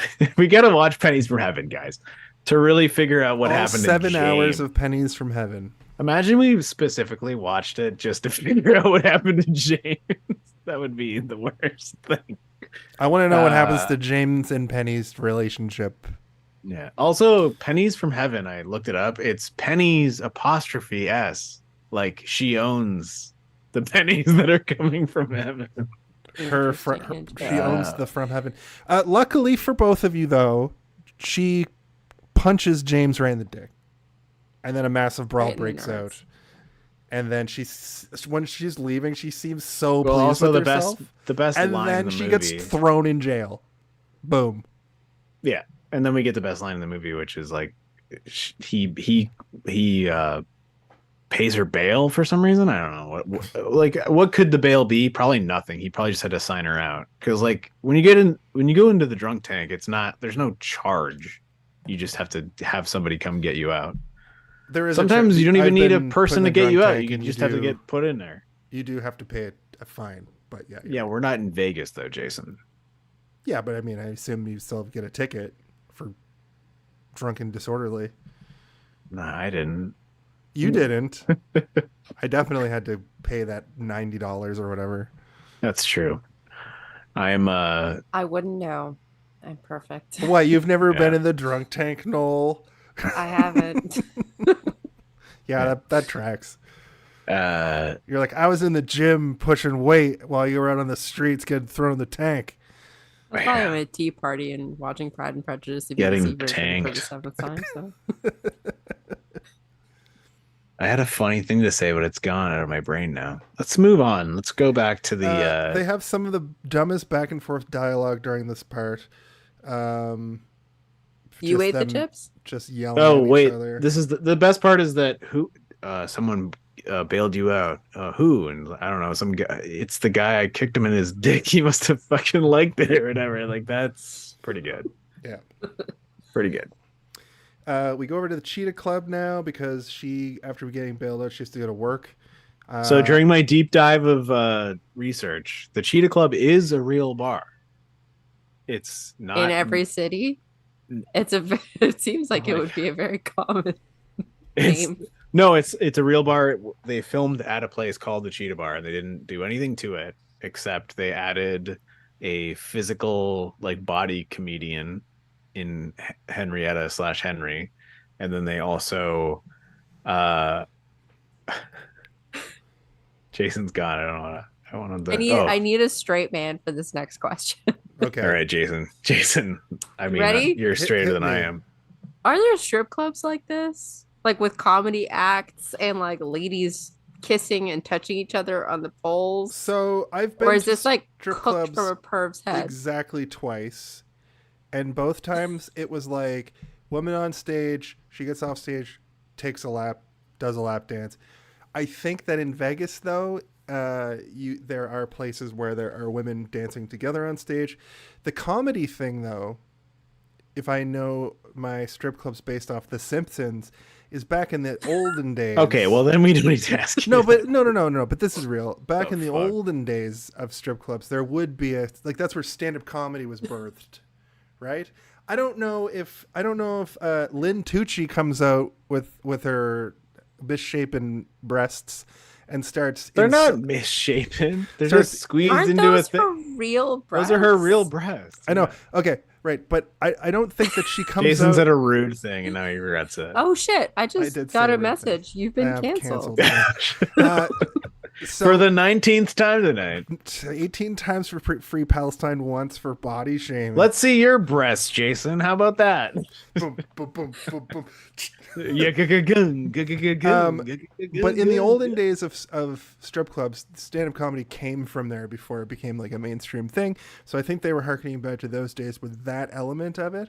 But did you notice that she was both hilarious and insulting to the men, but also like super like misogynistic?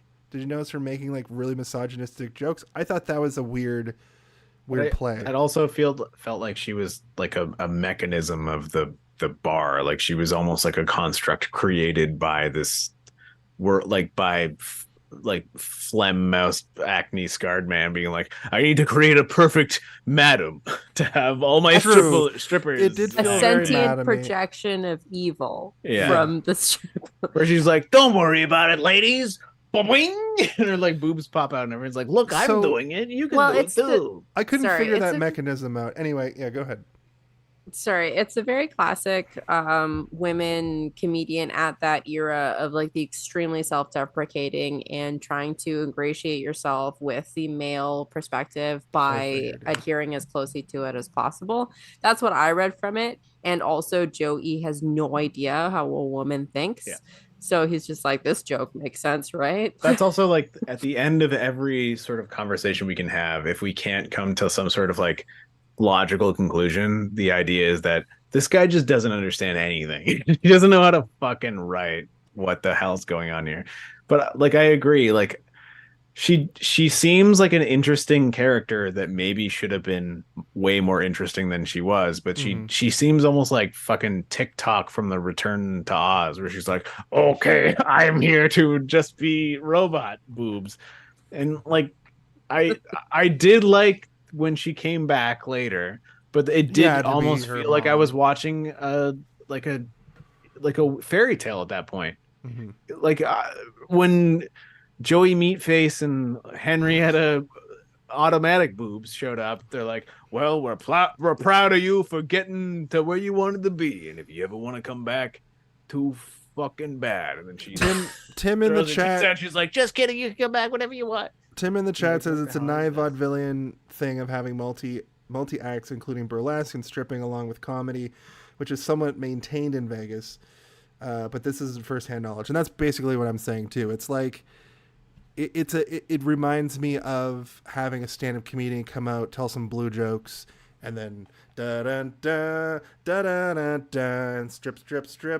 But it being a little bit her act is a little bit more. Her act is like a burlesque show. Yeah, that's what I'm saying. Which is like that's different exactly than a stripper horny pervert. But then Penny and Nomi come out and just fucking start basically having sex on stage. So it goes from like R-rated to X-rated pretty quick. In my personal opinion, I do not think that a strip club that is projecting that level of horniness on stage would have a body comedian show up to be like, "All right, everybody, are you ready for the show?" Like, you would just walk in and there would already be people stripping. Like, that's what it would be. The vibe is just weird. It feels like the Quentin Tarantino strip club that's just made of a portmanteau of a whole bunch of other things from I agree. history. Yeah. It doesn't make sense. Like, you're like, what? This? No, you wouldn't walk into a strip club and have like a classically unattractive woman on stage being like, "I have a button in the back of my shirt that squeezes my boobs out of my top, and then I'll get off stage and then have the hottest people grinding on a fucking pole." Like, that wouldn't. It was a strange that wouldn't happen. So she's the palate cleanser. Yeah. Well, she right, literally she throws up toothbrushes and mouthwash. "All right, everybody, let's go." And what kind of shop would I set up at a strip club? Says some really gross shit to that dude about it. I wrote it down if you guys want me to repeat it. Yeah, sure. Why not? You could ask her to. He's like, why are you? I'll take you for a turn or whatever. And she's like, "You could find it under all the flaps of fat. I'd have to piss on you to find it." In reference to her vagine. I don't think it's in reference to her vagine.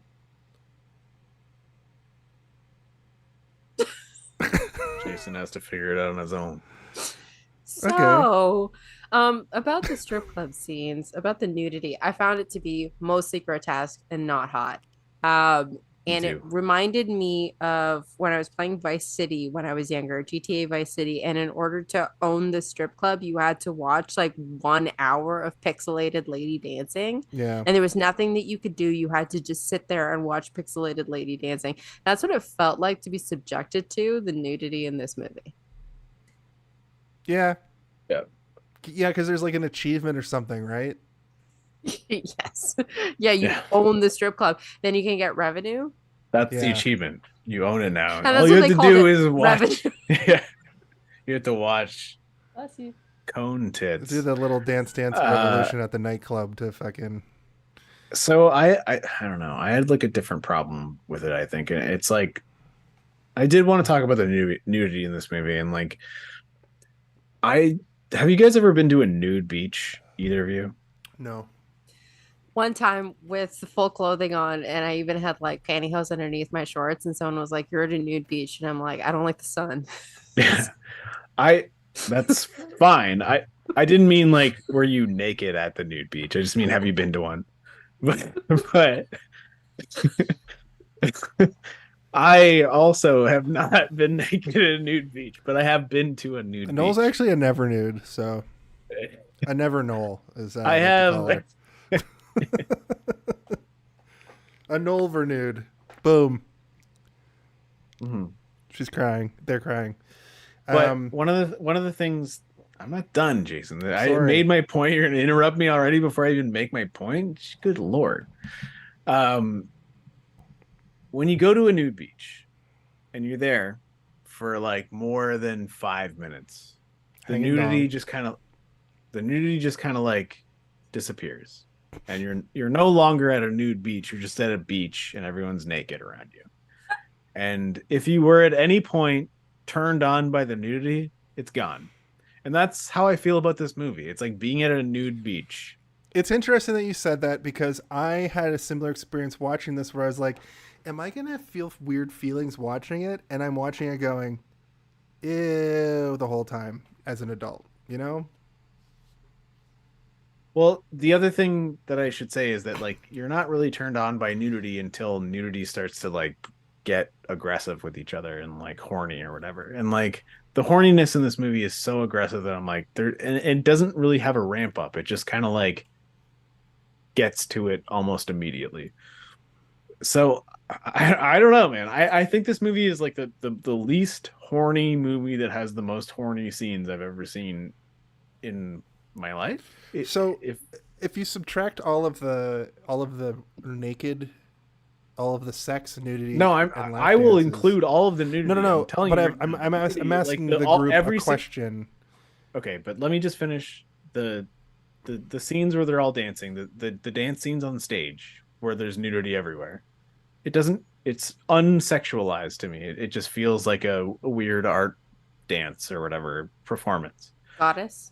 The goddess shows, yeah, where you're like, I think this show is about a goddess emerging from volcanic rock and maybe then figuring out how to coming down from the rafters as a crystal lady, or being a leather daddy. But I mean, we all know that the real story of the goddess is fucking Nomi becoming the goddess. That's right. What the whole story's about. But yes. If you subtract all of the weird nudity and sex and lap dances and stuff, like how long is the like network TV cut of this movie? 45 minutes? Oh, I had another thing to say. There is a version of this movie where they like spray painted fucking bras onto everyone. Like digitally? And it looks horrible. Yeah, I looked up a little bit of it because I was like, what? Because they've tried to put the show on network television like a million times. Pretty popular movie for it during its time for like, you know. But you can't show it on any network except exactly. for. So like I think VH1 was trying to like do a version of it. So they like had these like spray painted like it looks like a fake mustache almost, like, but on like everything. So not weirdly, nobody wanted to see this movie with other people, so it didn't do well at the box office, but it did incredibly well in home rentals video. and home video. Yeah, because it's an adult film dressed up like a cinematic. It's a porno. Yeah. It's a deeply, and I don't even think it's a porno. It's just like a deeply uncomfortable film to be with other people watching. And like they have rowdy screenings of this and like Rocky Horror style, like callback, like screenings of it. And I can't even because really you have imagine, to distract you from the pornography. Well, I can't really imagine still like wanting to be part of that. Like, do they cut the rape scene out? I have heard that when they do this in like drag shows and whatnot, they do cut that scene out. But there's just like it feels different from Rocky because there's weird nudity in Rocky, but not in the same way. And like you can completely ignore the movie because there's so much else going on, but there's just too much nudity in this one for me to want to experience it avec quelque personne. Yeah. Autre personne. I agree. I even was like, I don't know if I want to. I usually ask my partner to watch these with me, and I'm like, no, not this one. This one is gonna be weird. Well, we tried to watch it together on Instagram. In fact, that's true. Matt, my wife, and you during a specific scene, you're like, tell me when they're at the hospital. You're like, I'd rather see the person like.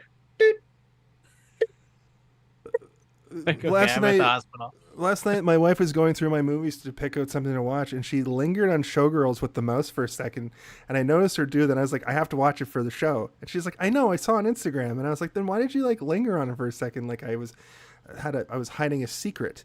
So I felt like ashamed to have it on my hard drive in a really like weird, in a really weird teenagery way.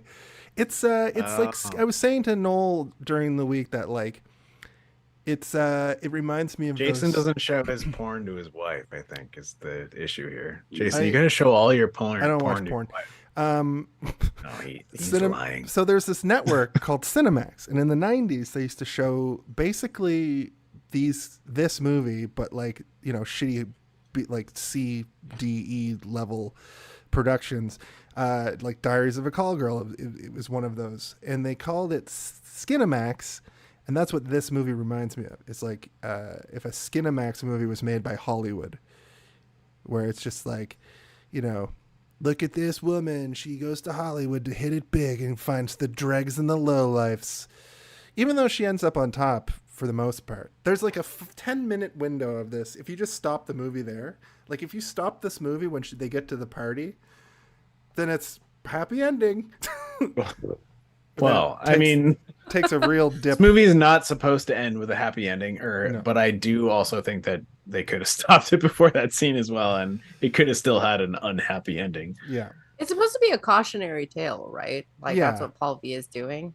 I think so. And Guys, Steve, we have to talk about other Steve, stuff. you had also mentioned too that you saw a thing with Paul Verhoeven and he was like, I wanted to show how disgusting all of this was, but it didn't translate that way, right? It just translates to be he wanted to show how violent sex is and how aggressive sex is and how gross sex is, because he's like, sex it's bad. It's usually bad. Everything is bad about sex, but you know, we all exist around it all the time and we want to do it. We love it.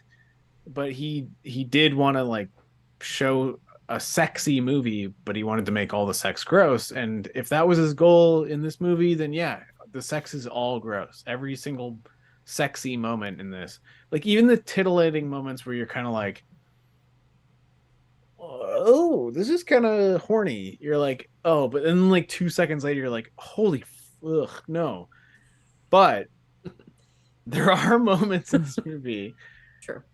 where he does like accomplish sexiness in other ways that I appreciate. So I'm gonna move through some stuff here.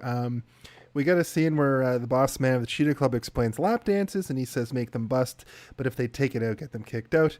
He seems like a real piece of shit. I do want to talk about, or is he the best man in the movie? That's what I was saying too, almost. Where it's like, is he actually like secretly the good guy? Where he's like, listen, you don't want to go there, but you know, you might make a lot of money, but you'll make more money here sucking my dick and their dicks. So hey, because he's basically explaining this to Penny, who's fresh off the turnip truck. I mean, I like. She's straight out of the turnip trunk. This has been a turnip trunk moment. Yeah. Who is she? Severe. Like, she's from stuff too, right? She's like a character actor. She was in Raphael. A movie called Showgirls 2 Pennies from Heaven. I mean, that's we gotta what it's talk called. about other stuff. Wasn't that what you said? And other stuff. Her last name is So where are we in the movie? Her name is Penny Slot. We're still at the strip club. We haven't even got through That's it. not her real name. Her real name was... I can't remember. Yeah, it was That's not my real name, remember? Wasn't it going to be changed to Heaven or something, but her real name is Penny? Like, dudes don't want to think about pennies. They want to think about going to heaven. Yeah. No, he says people don't want to fuck a penny. Yeah. And then he says like people want to fuck, and then he like named another one of the strippers. Yeah. So let me move through some of this movie so we can talk about the better stuff later. Oh, sorry. Okay, sorry. Cristal and Kyle MacLachlan get there just in time to see Nomi. So, you know, she had to learn the moves. I noted that it has a very 90s porn aesthetic, which was it's very particular, and this movie has it in spades. She hears Cristal say, sitting off stage, that, you know, I want to buy that. You can have whatever you want. I'm going to buy it. And then Nomi rushes off stage. And then she threatens to boot her out. But they kind of have like a back and forth where she's like, I'm not going to be bought by you. You can't buy me. And she keeps upping the ante from $100 to $500 to go back and do a lap dance for the two of them, Zack and Cristal. And at $500, Al walks up and he's like, well, what do you guys think about $500? her? What do you guys think about her first dance on stage? That's what I would like to know. Fine. It was 700. Her final cut was 500. Wasn't okay. it? No, it was 500 and she gets 3. Well, but No, because she spends 500 on the Versace dress, so it had to be 700. Okay. And also he asked for 2. Remember the guy asked for 2, right? And she gives him 2. Super important. Hold on. Are you gonna go? You're gonna skip past this fucking scene? No, this is like the craziest scene. Listen to what I'm saying, my man. Okay, sorry. The guy from the night before, James, is also there. And sees the 3 of them go to the back, and then somehow notice how he just walked right by the bounce, and the bouncer was like, "Hey, buddy." But then later, when he's like creepily watching the lap dance happen, he's using his beer bottle to open up. He's like, "You gotta pay to be in here." Wait a minute. This lap dance is insanity. Like, you know, I think the only thing that the most insane thing about this scene is that there are like 10 other guys getting lap dances in this room by like regular lap dancers, and they're not all like, what the fuck? Like, they're not all like, what the hell, man? Why don't we get that how much is that lap dance? That guy just blew up in his pants. Yeah. And this is where I wrote, like, at what point is it no longer a movie but a girl wanting to be a showgirl and just a softcore porn?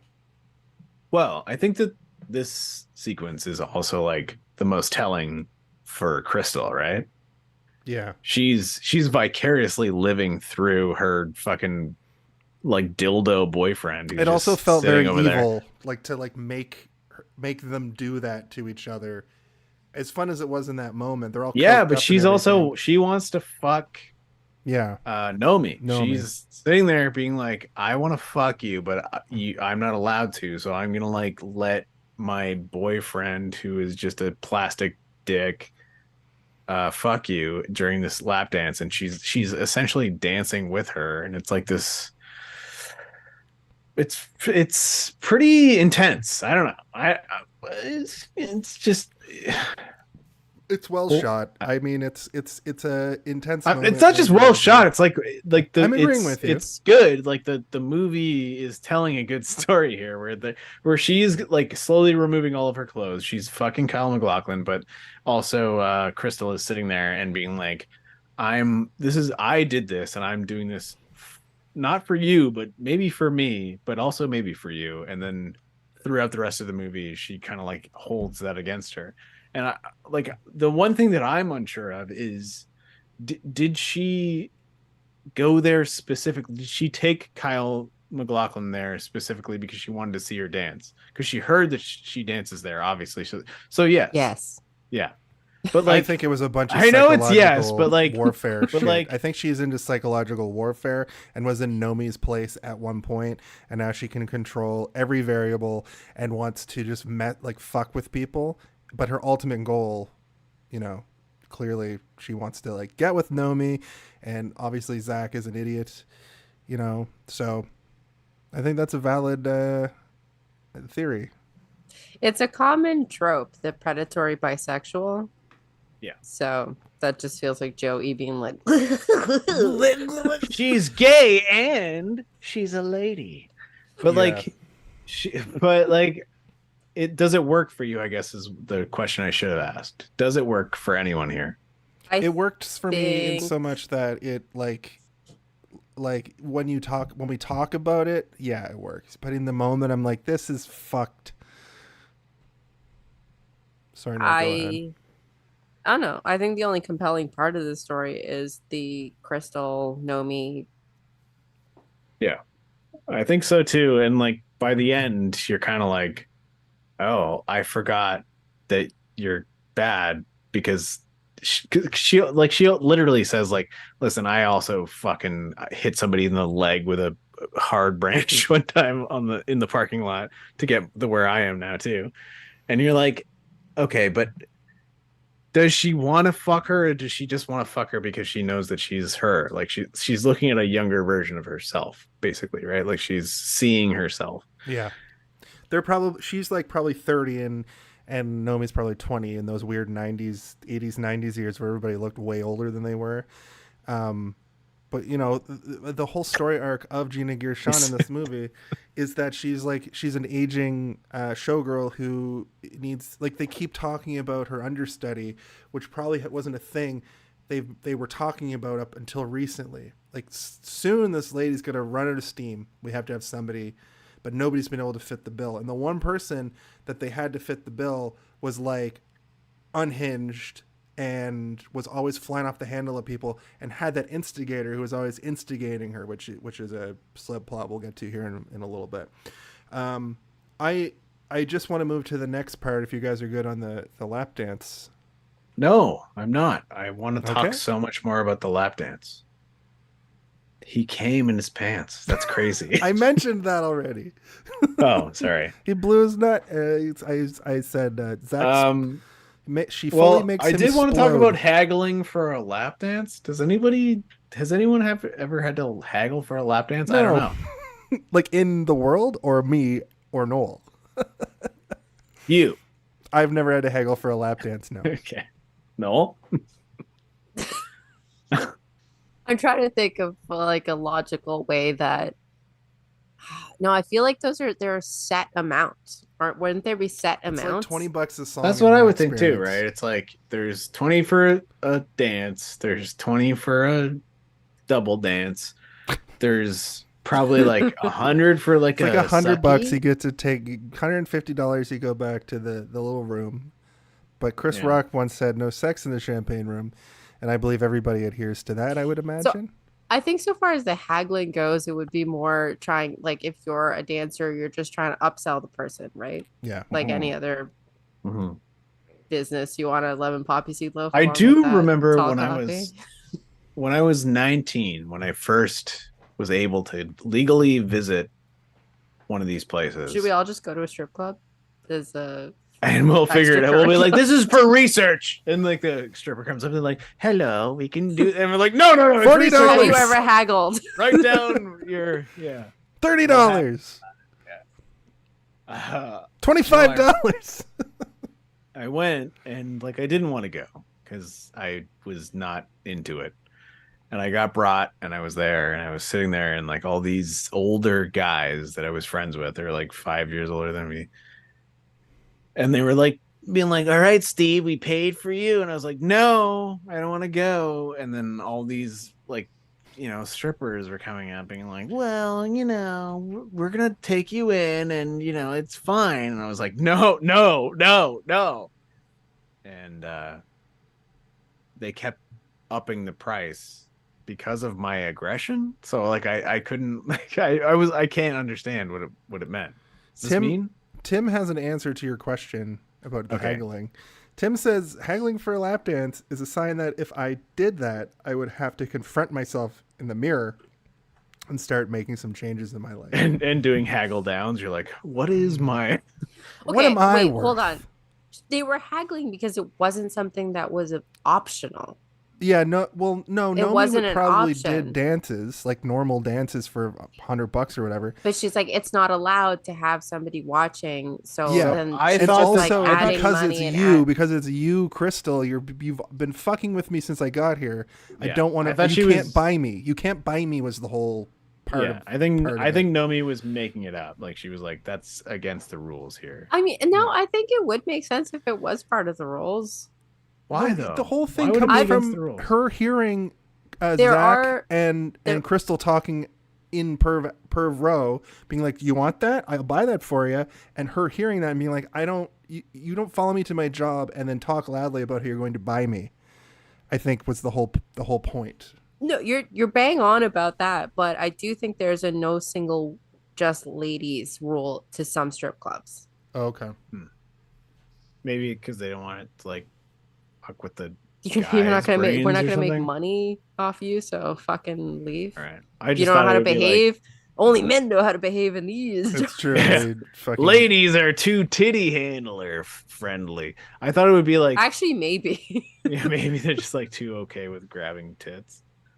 I thought it was like she was making it No, up. but Jason, that's the reason. Like that's what they intended for the scene. And this is how poorly the scene was. that there's we're any here. discussion. Yeah. I think the only good thing about the scene is that it was meant to be like a surrogate sex scene between the two women, Oh, man. right? We got to it's- move out of the strip club. Yeah, let's get out of here. Okay. So This is my arm. It's not her arm. It's my arm. did you notice that Elizabeth Berkley has heterochromia in this movie? I don't know if she does normally, but she definitely has She two different color does. eyes. She has heterochromia. I thought it was interesting, pretty good, pretty pretty. I liked it. I have homochromia. You're just a homochrome meal. I have homophobia. How? No, I'm just kidding. I don't have that. This man's had. Never mind. So the dance man shows up at their house and wants her to learn.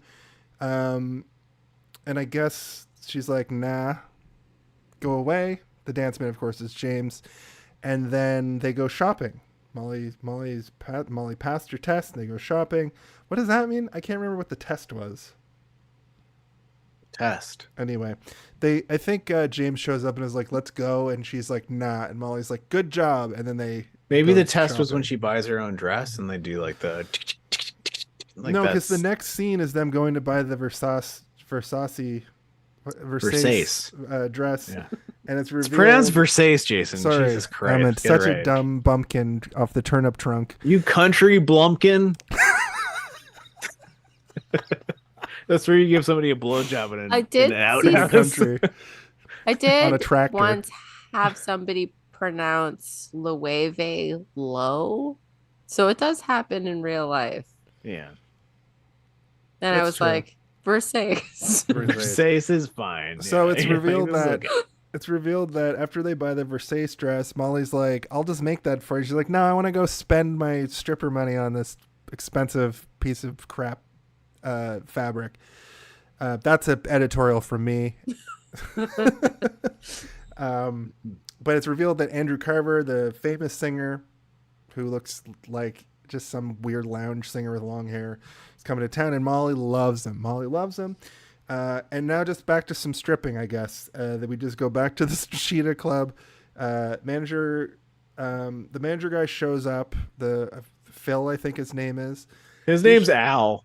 No, Al's the manager. Phil's the agent. Oh, the guy who's like, The one with the Oh, boat show. yeah, he's Yeah. in Starship Troopers and he gets fucked up so many times, like many times on Starship Troopers. Can we go back to the Andrew Carver thing for a second? Yeah. Yes. They talk about lady jerking off. She can't even thread a needle. Does it pass the Right. Bechdel test if two women are talking about jerking off? Is there too much male They're undertone? talking about- I think that no, because they're We're talking about a man. female right? masturbation. So the idea of that conversation will cause undulation in a man's brain. Some sort of like Wow, that's definitely not where I saw that going. What if they were No, both that- lesbians well, and they I- were talking well- about flicking the old saucy Randolph? Nope. You wanted to say to bean. another woman.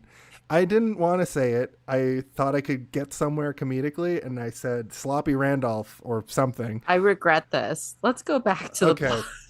So I knew no you- is the answer. Yeah. He I asked have to Nomi go to to- audition for the chorus line in the show, I guess for the Cristal show. Tony Moss, the producer, is here and is going to be a prick. That's just a line that I wrote. I don't know who Tony Moss is. I can't remember. Do you recall who Tony Moss is? I'm gonna look at the. But I do remember Gay. She's my favorite character. I want a movie about her. The girl, she was a showgirl, and then she chipped her tooth on Quaalude visibility for the second week in a row, Yeah. and then married the dentist, the dental surgeon, and now she's a choreographer or like a dance captain Oh, on the show. yeah, she was great. She was a good character. Tony Moss is the shitty producer who's just like Brown rice, vegetables, and a bottle of water. Burger, fries, and soda. yeah. Tony Moss is the All shitty this lady eats is the shitty is producer. burger, fries, and soda. That's all she eats in this whole movie.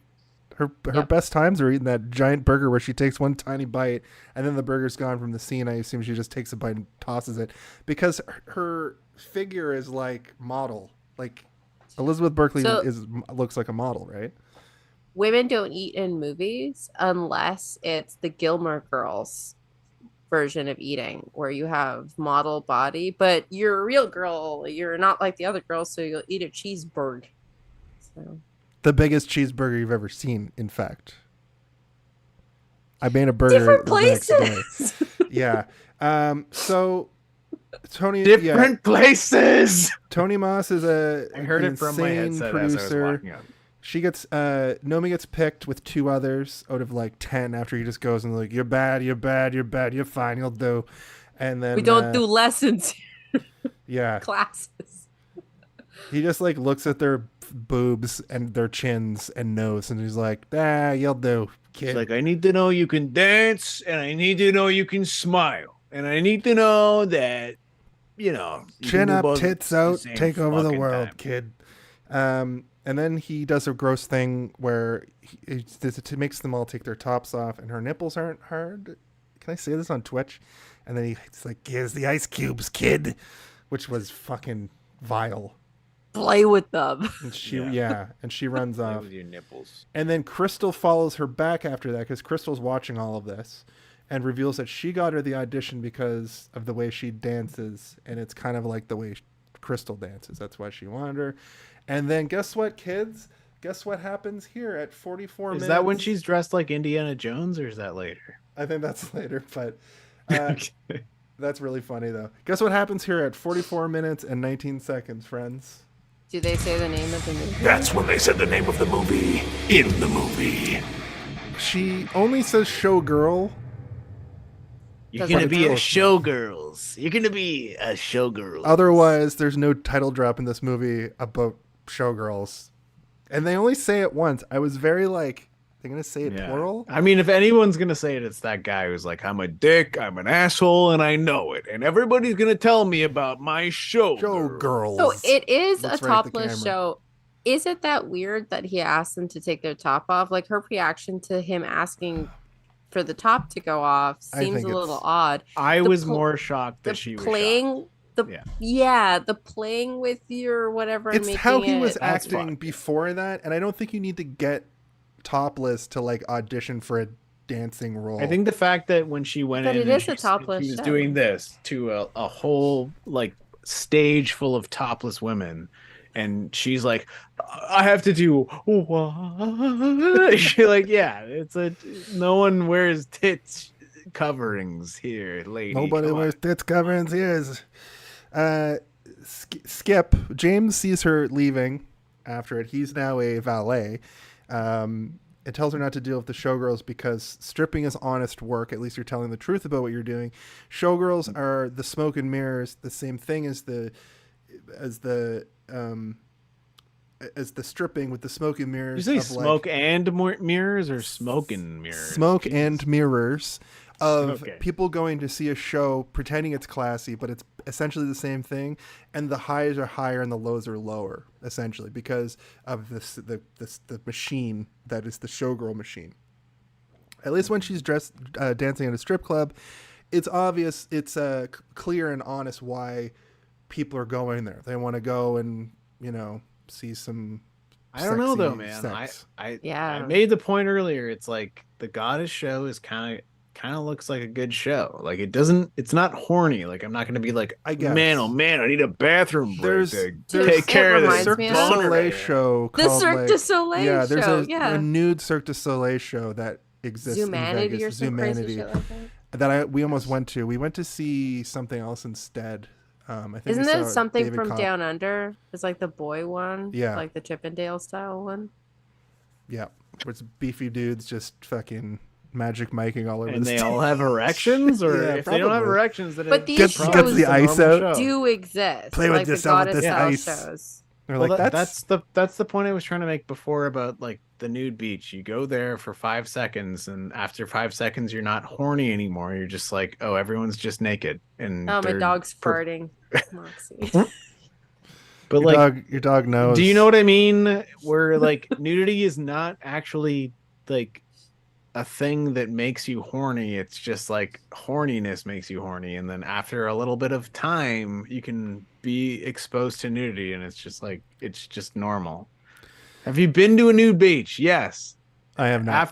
After like maybe But I can imagine 5 that's to what it's 10 like. minutes of being at a nude beach, you're not attracted to anything around. I You're just like was- everyone's just naked. It's fine. Officially not attracted to anything at the nude beach. -2 minutes into being there, and it stayed pretty consistent. When somebody was dragging you there and you're like, I don't want to go. But like if some, that's what I'm Jason. Okay, yes, your point is well taken, Steve. So that's how I feel in this movie. Like the movie, I'm like watching it and I'm like, this is like being I at thought this was a documentary. beach. So in honor of this being a dancing thing, I wore my National Ballet of Canada sweater because it's basically the same, right? Were you in the ballet?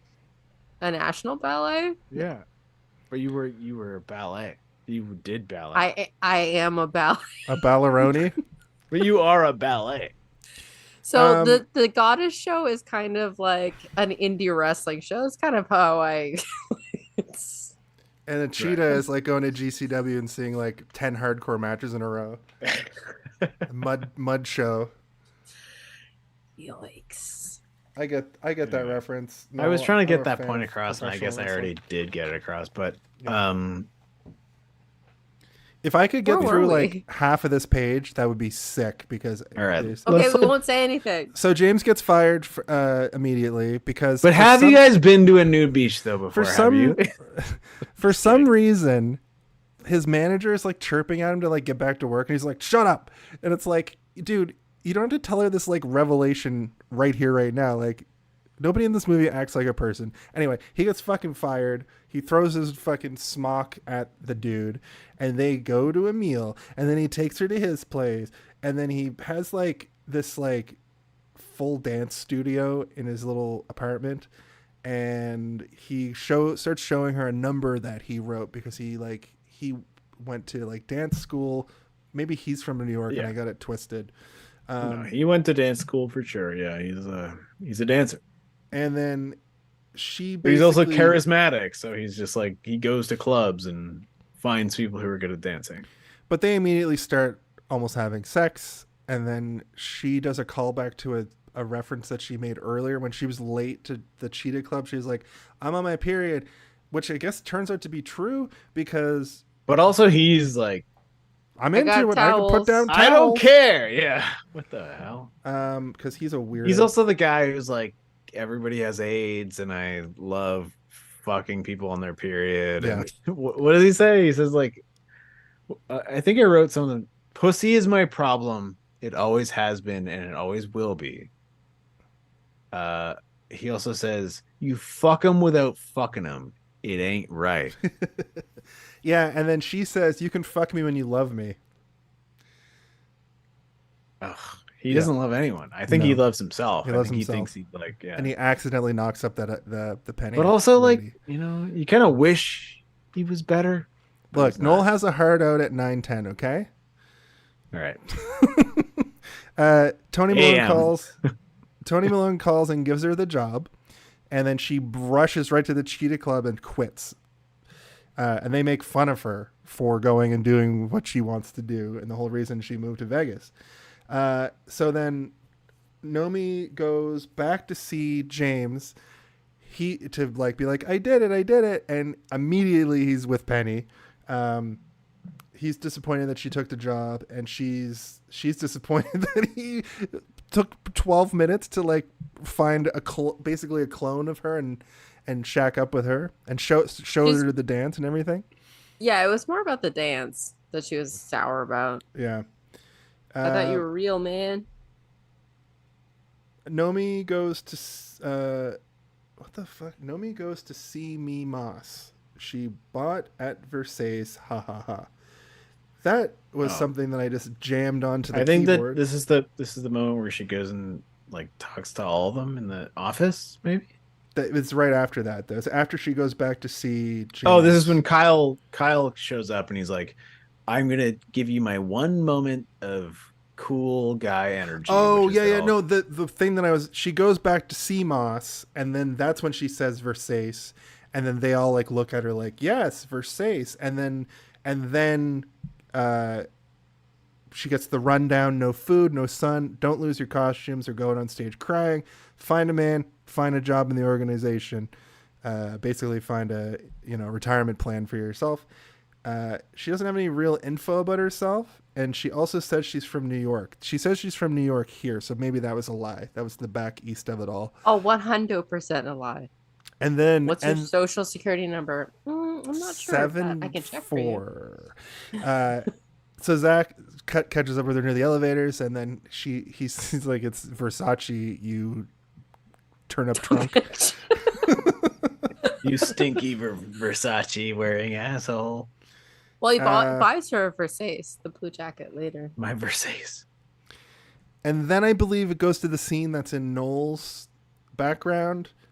Thrust it. I believe he's yelling at her 1 foot away from her face. Higher, not that high. Thrust it. You guys think they like spritzed her, or was she sweating for real? They spritzed her with a mixture of oil and water, I think, through most of this Oil movie. and water. Oh Yeah. my It's God. KY jelly. Yeah. For sure. God. It's like the end of, the end of Ghostbusters Paul 2. Verhoeven just like, okay, everyone back on the edge of the stage. I'm going to Super shoot you with a KY jelly out of a super soaker. So she learns to dance. Yeah. And she asks when she starts. Tonight, you're on. And then Monkeys runs through the dressing room. And then there's shit on the stage, and she almost trips on it when she goes out for the dance. But she does good. Yeah. What about And Molly's kid- like, What about those little kids being like,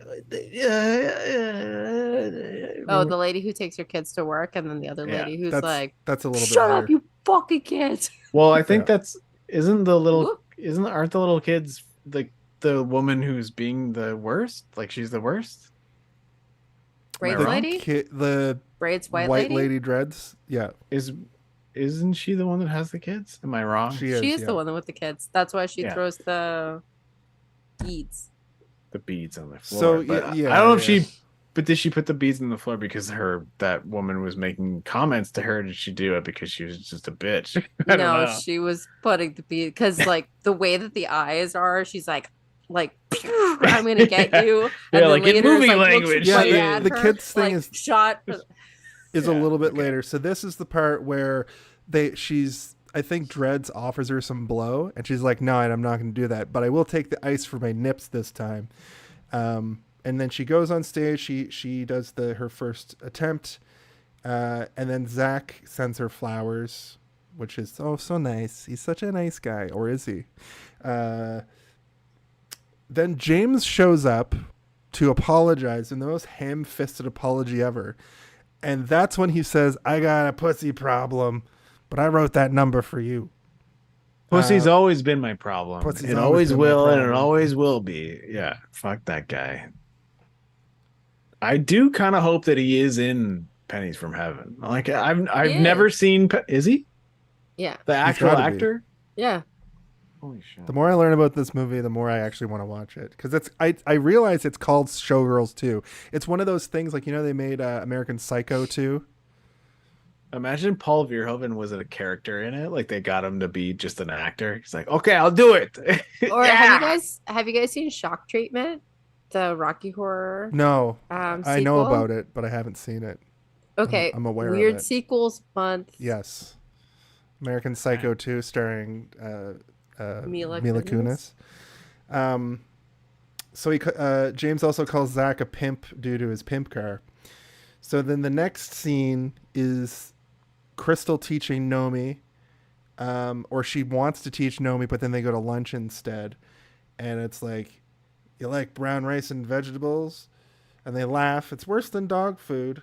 and I've had dog food. And that's when I also wrote, what is Doggy this chow. doggy chow?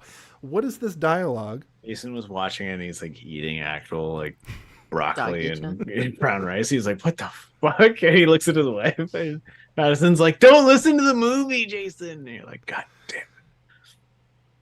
You have don't know nice how brown tits. rice I like nice tits. Actual line from the movie.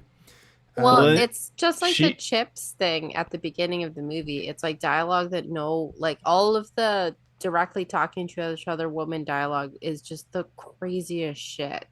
Well, did you hear what she said to that, Jason? Come on. What did she say to that?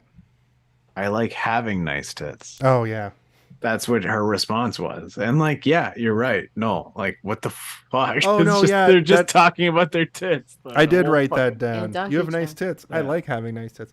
Yeah. Then they go back to the theater for some dancing, and they have like a half seduction scene, and then calls her a whore, and then And then she storms off. and then she storms out as is tradition, and then we go back to backstage for the next show, which I think is like the ice show.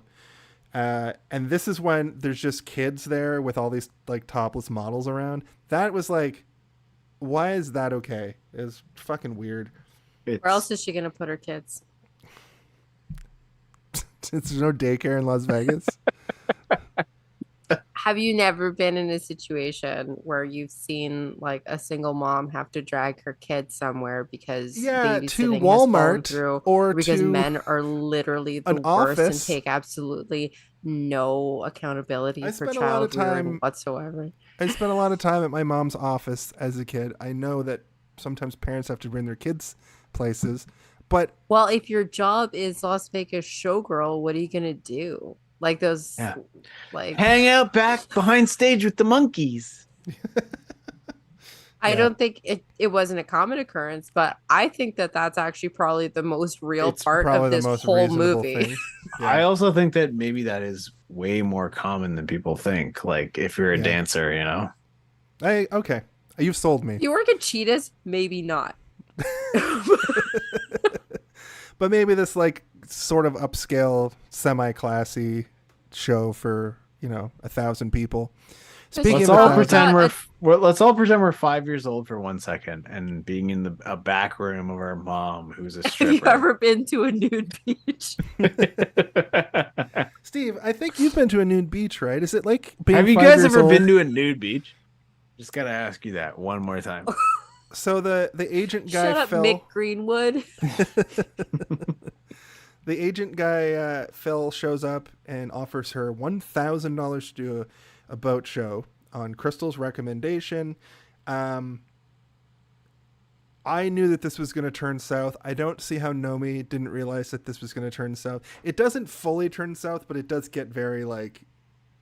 There's a really edgy part of the scene at the end. She of course storms out once she's accosted by Phil and an Asian businessman to go back to their place and sing, quote unquote. Hear Caesar sing. Was the scene in The Simpsons where they're at a boat show and it's like, do you come with the boat? Is that referencing this or just the idea of this? Okay. I was kind of confused at the question. Hold on. So Can ask it again? in the episode of The Simpsons where there is a boat show and there's Yeah. the I think I've joke seen this where it's like, episode. do you come with the boat? And she goes, he, oh, you. Oh, that's a car show. That's why Oh, I it's a was car confused. show. Okay, Yeah. sorry. So then Nomi, of course, storms out after they heavily imply Well, that it's the two... no. Well, that there's rape implied in that scene as well, Jason. I don't know if you know. Rape? Yes. I thought he was just like, come back to my place and we're going to bang it. Oh, Because you're yeah. whores. Because you're a That's couple rape, of man. whores. Is Okay, what is Jason. the energy that I got. Jesus Christ. Sorry. At any rate, Nomi runs out. That's why she runs out. Yeah. She so goes- why she runs out is She This may be goes- the most legitimate her running out of a thing. Right. Yes. But she goes back to Zack. because she and didn't know she had to. Yeah. She goes back to Zack and complains. Now this is where I see, because after she complains and chews Phil out in front of her, and then as soon as she leaves, she's like, Zack's like, whatever, don't worry about it.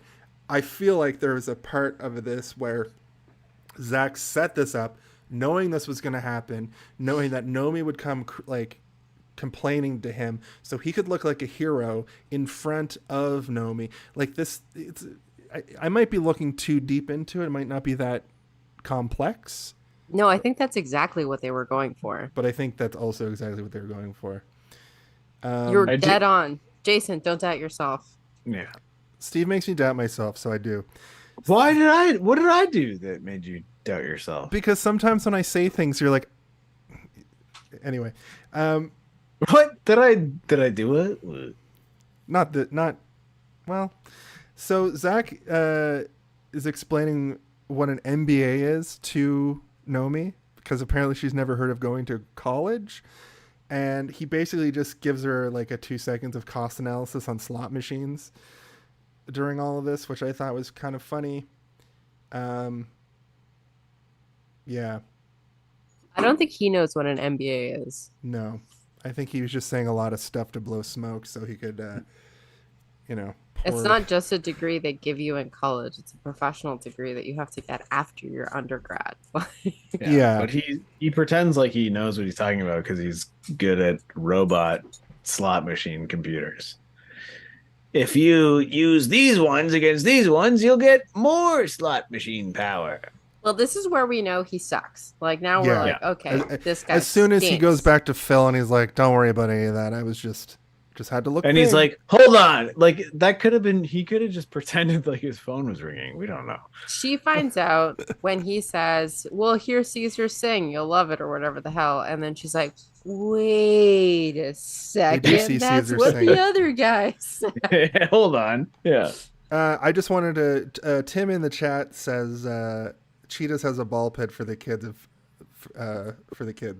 of the dancers. So maybe Cheetahs is a better place for Nomi and the children of the dancers." Well, Al's definitely the best character in the movie, so there is that. Exactly. So we get the Cristal performance. I guess the one before this was a different thing, just the goddess again. But this is the Cristal performance. The one girl gets dropped, the understudy. She trips on the marbles that the Dreads girl breaks the necklace thing. I did want to talk about this, but like, if you guys don't want to talk about it, that's fine. That guy said, "Whoa, wait, so you're upset that I'm the only straight dancer in your dance troupe?" And then he goes up with them. And then he's not even the one dancing with her. Like, what the it's fuck? the knuckle sandwich guy, isn't it? The knuckle sandwich guy is the one being like, yeah, put your name on the fist as it goes up my ass or whatever. And you're like, well, I don't know what's going on. That continuity piece drove me bananas for a movie that has otherwise wrapped up most things and has pretty good continuity, to not have the same dancer that she's supposed to be paired up with dancing with her on the stage. And also for it to be such a kind of like an exclamatory thing where it's like, I'm the only straight dancer in this entire room right now. Everyone else is gay. That also makes me be like, why? Maybe they didn't want the straight guy to drop her. Oh, because then an agenda. The whole world, is straight. Yeah, I get it. Yeah. Mm-hmm. The fuck. Anyway, the understudy is. So they slipped on fake plastic diamonds, and she broke her butt or whatever. She tears her knee. She tears her ACL, I think. And then the next, we just go smash cut to Mom and Al showing up to visit, and Al's like, "You really made it here, kid. You did it." And then they probably must be weird not having anyone come on you. Yeah. Right. Oh God. It's like a nice scene, and then like everything in this movie is just like even a kind of nice scene just ends in this like. It has to be like that's like fucking pervert. He's like, so or is it just a fact? Is Is he just like observational? He probably got like 4 or 5 other people to write the script, and he actually just jerked off onto every end of the page. Like, smart. So this is where Nomi and Zack kind of start talking at the end. He's like, I'll give you a lift home. Where do you want to go? And she's like, I want to go back to your place. And then they have sexual intercourse in a pool, and this will go down in history as one of the craziest, weirdest sex scenes in any movie I've ever seen, past, present, or future. I remember it exactly from when I shouldn't have been seeing it as a kid, and seeing it now. It's just insane. It's so weird and grotesque. And he like pours Cristal all over, and then they have sex under a waterfall spray thing, and it's she's being waterboarded by a dolphin fountain. Exactly. Like yes. And then he offers her an audition to understudy. This is your time travel theory coming into play here. Jason, you're getting way too ahead of yourself. We have to talk about this. Do we? Because it makes me yes, we do. It's fucking It's crazy. Exactly like the cheetah dancing scene. It's like exactly like that, except for their exactly nude. the same. Yeah. Yeah. That. Perfect. What do you have to say about it, Steve? There's not much more to it. I guess we don't have to talk about it, but like it is the most the least horny scene I've ever experienced in any movie. Like it sucks. It sucks. When I read that Paul V was going for nothing titillating, everything grotesque, like that's the scene that comes to mind. Absolutely. Like that's the least. It's horny almost thing. comical. Like it is weirdly comical, almost I would comical. venture to say. I agree. Like it you know, like those movies with like Leslie Nielsen and like Mike Myers and like all the movies that seem Loaded off-putting Gun, for a specific Spy purpose. Hard. It almost seems like that, where it's like, imagine we can make one of those, but like with boobs in it, like where she's just like flopping around. Get, like, you remember the movie Kyle MacGruber? MacLachlan butt? Is that the only male? Yes, but nudity? that's a good butt. That's a good butt. It's a fantastic butt. That's why In his it's all prime over butt. the place in Sex and the City. Yeah. Remember the movie MacGruber, where there's that like way too long scene? Did you guys see MacGruber? It's a dumb comedy. I don't know. Anyway, there's a dumb scene. It's a parody of MacGyver with starring all the SNL people of the time, starring Will Forte.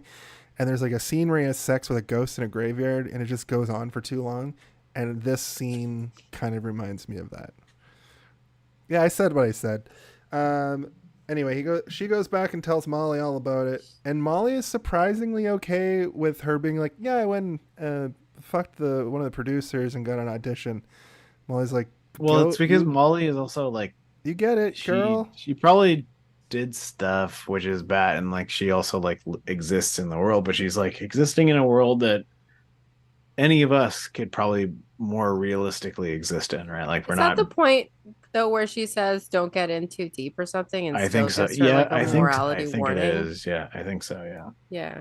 So she's never Or on was that board the with boat? anything. That might have been the boat part, actually, like the where she goes to the No, boat show. because she just disappears. Because Molly's just like, don't go to the boat show. Like, we don't like it. And then somehow she goes, even though presumably she had to go home at some point and have another conversation with Molly, but like didn't heed the warning. And then Molly shows up again, and like you're like, right. Oh, I forgot about you, Molly. I hope nothing bad happens to you at any point. When she comes back 15 minutes. From that, Molly's like, are you on drugs? And she's like, kind of. That's when she says, don't get sucked into it. Right. So Go yes, on. we go to the audition.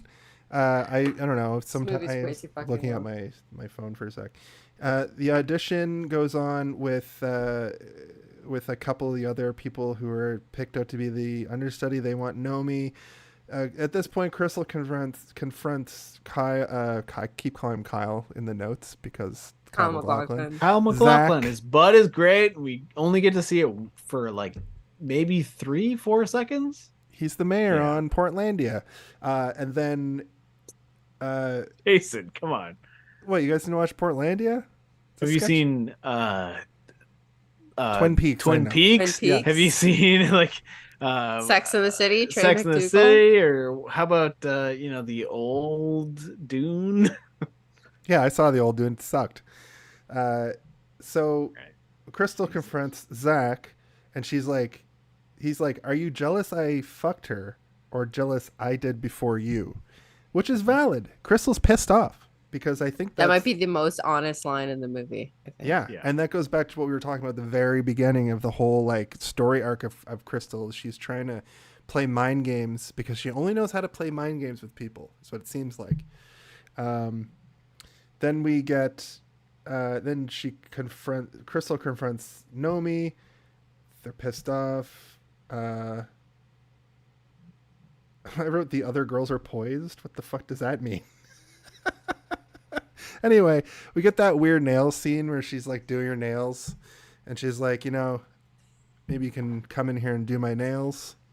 Oh, I'm Nails. sorry. Is this the first time that nails ever brought up? I don't think so. It's I think not that at all. every single time. There's that so much they- like, the elbow sex in Rocky Horror. It's like, Yeah. just I honestly do also think that like the nail thing is kind of good. Like as much as we hate Easter House or whatever the fuck his name is, the nail thing is maybe kind of great. Like am I wrong? Oh, Does the nail thing suck? I'm sorry. I think it's good. I think it's really good. I think what I wrote, what this scene is when Cristal or Nomi goes back to her dressing area and Nomi's sitting there talking shit to the other dancers, and then she's like, after all, I don't want you to be my you're understudy. whoring. Yeah, but you can Oh. come do my nails anytime. Anytime. But that's And then she how changes her uses it. mind But she uses because it. she doesn't want that whore. She's too old for that I young don't want your whore whole nail. blood on my whatever. nails. Then yeah. we get the random scene that's just let's catch up with James and see what he's up to like a week later, and he's doing great. He's doing his new I routine don't at the know if he's doing club. great. Everybody hates it and they want the strippers to Everybody come on hates stage. Which I was like, what is the point of this? Get the real dancers off the stage. Exactly. Boo. Boo. Okay, the Um, fingernails thing to that. I think that's Yeah. the sexiest part of the movie Yeah. is when their fingers are into like that's the only part of the movie that's a little bit That's horny. why I'm saying that the nails are important. The nails are important. And Gina Gershon's like when she pulls it away, like her hand acting is just to die for. It's perfect. She's a But she- model. She's Linda Evangelista. Right. She knows how to work her hand, but like also Does she? She knows how to work a hand. I think you guys just have hand fetish shit. Is what I'm learning. Well, No. nails are very important, Jason. We all know that nails are important. Nails that long freak me out. I've got The beautiful only nails. people with nails that long in my life have always been extremely mean to me. Yeah. That's true. I've had some good long nails. What? Nothing. I didn't say anything. I didn't say nothing. anything about anything. Come on now. We learned that You're- James is going to marry Penny, and they're going to go off and make a sequel because she's pregante. Pregnant. She's Forget it. Pregnant. Pregante. Pregnant. So yeah, I kind of skipped over. This is where she's like, you're not going to be my understudy, and also you can do my nails, you hooer. And then we get the weird Leather Daddy industrial show where the leather girl, yeah, it's very suggestive. They're dancing together, and they're dancing together like Nomi is the understudy, which I thought was a strange choice, because they dance together in that like leather scene.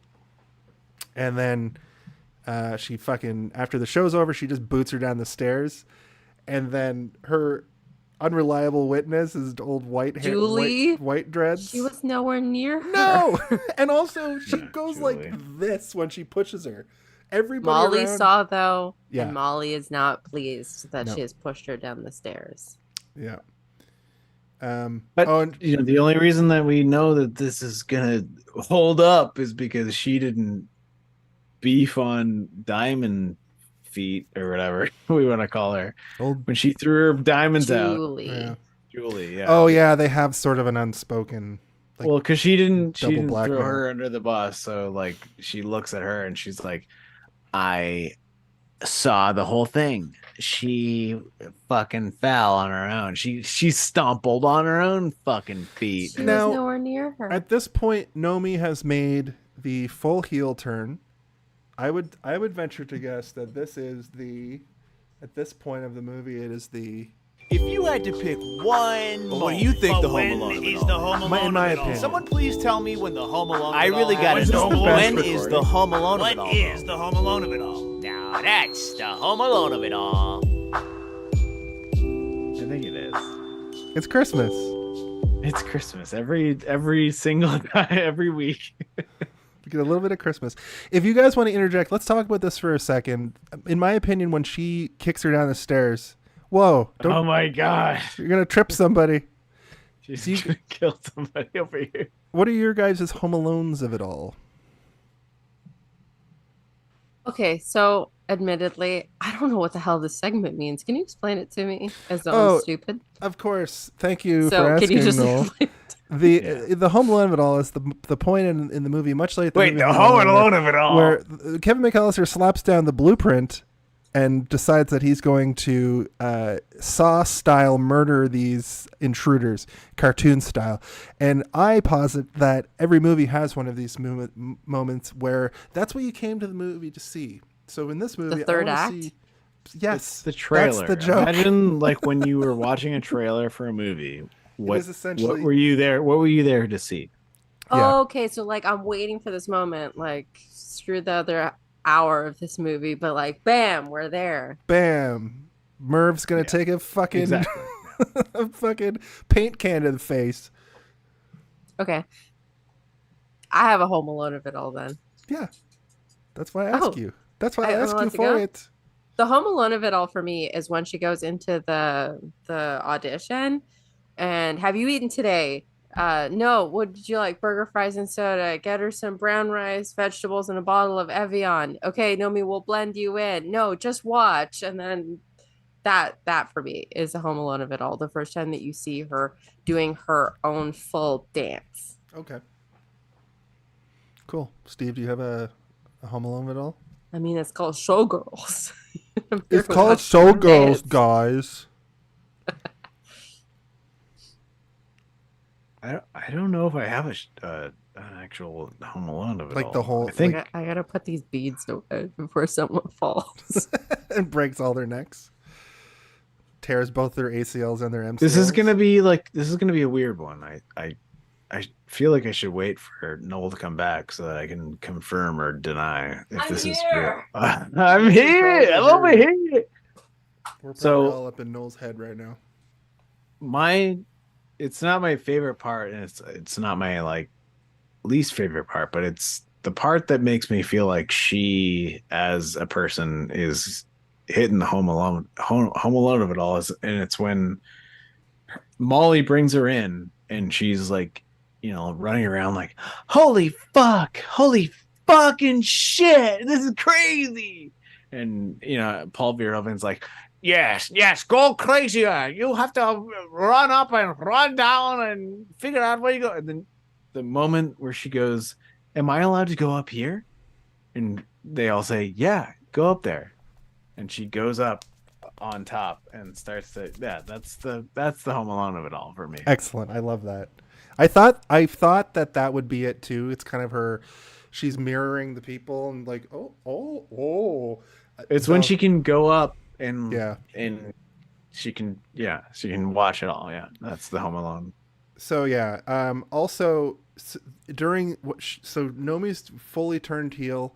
She's kicked this woman down the stairs. Then we get a shot of like the owner, the producer, Moss and Zack are with the owner of the whole place, going like, who do we get to replace Cristal? And they Paula have Abdul. they have the gall Janet to say Jackson. Janet Jackson and Paula Or Abdul, Paula who in Abdul. 1995 were two of the biggest stars in the world. Well, Paula Abdul was only Janet Jackson's In the choreographer, world. really. They were pretty big. I said lol for a She was TV a show. choreographer. Anyway, Nomi gets it. Spoilers. It's not a spoiler because that's when it happens in the movie. Nomi gets the press conference and her recognition and her flowers, and Molly is pissed off. And she knows what Nomi did, and she bounces. And then we go to the party, and we get to hear Caesar sing after all.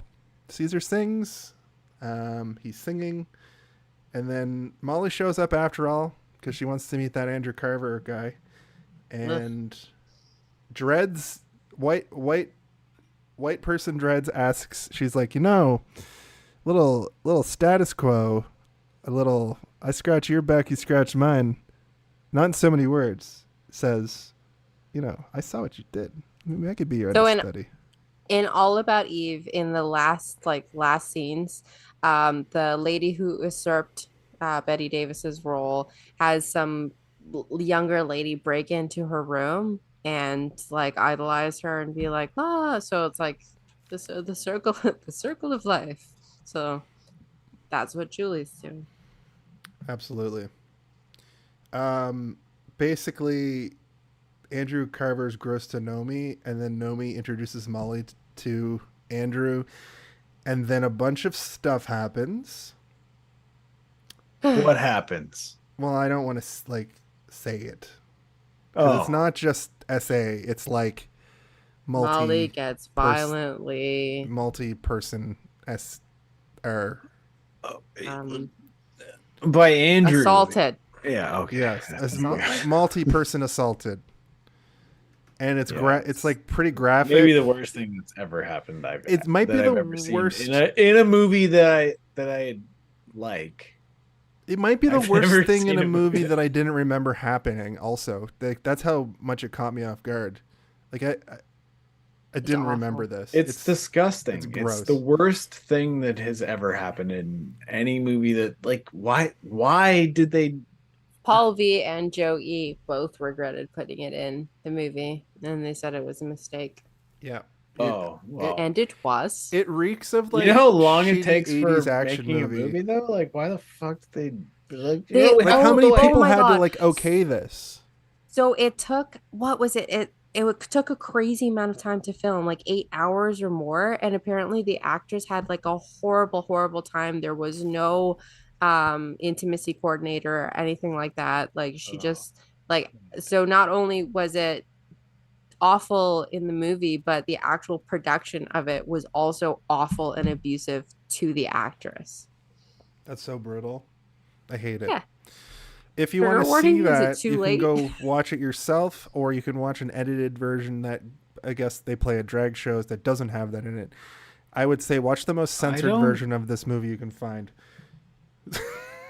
And I'm not a censorship person. I don't think things should be censored. There's nothing that happens. No, but it's just, I don't think anything happens during that scene because it cuts back and forth between what's her name and the other one. And I don't think anything happens to Nomi that you need to watch. You can just, as soon as she goes into the room, just fast forward.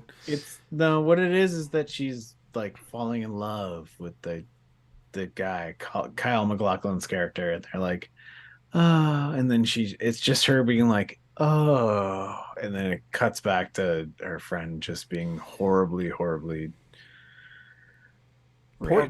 Port Doggy in the chat says, can you say hello, Porter? So there you go. Hi, Porter. You kind of came in at a weird time. Yeah. Dude's a little bummed out. Let's just skip to Let's just move on.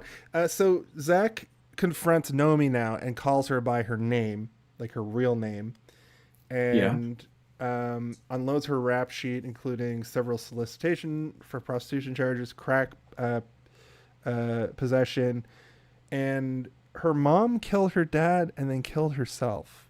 So murder suey. No. The dad was the murderer. Yeah. The dad killed the mom and then himself. Okay, I wrote it down in reverse. I'm sorry.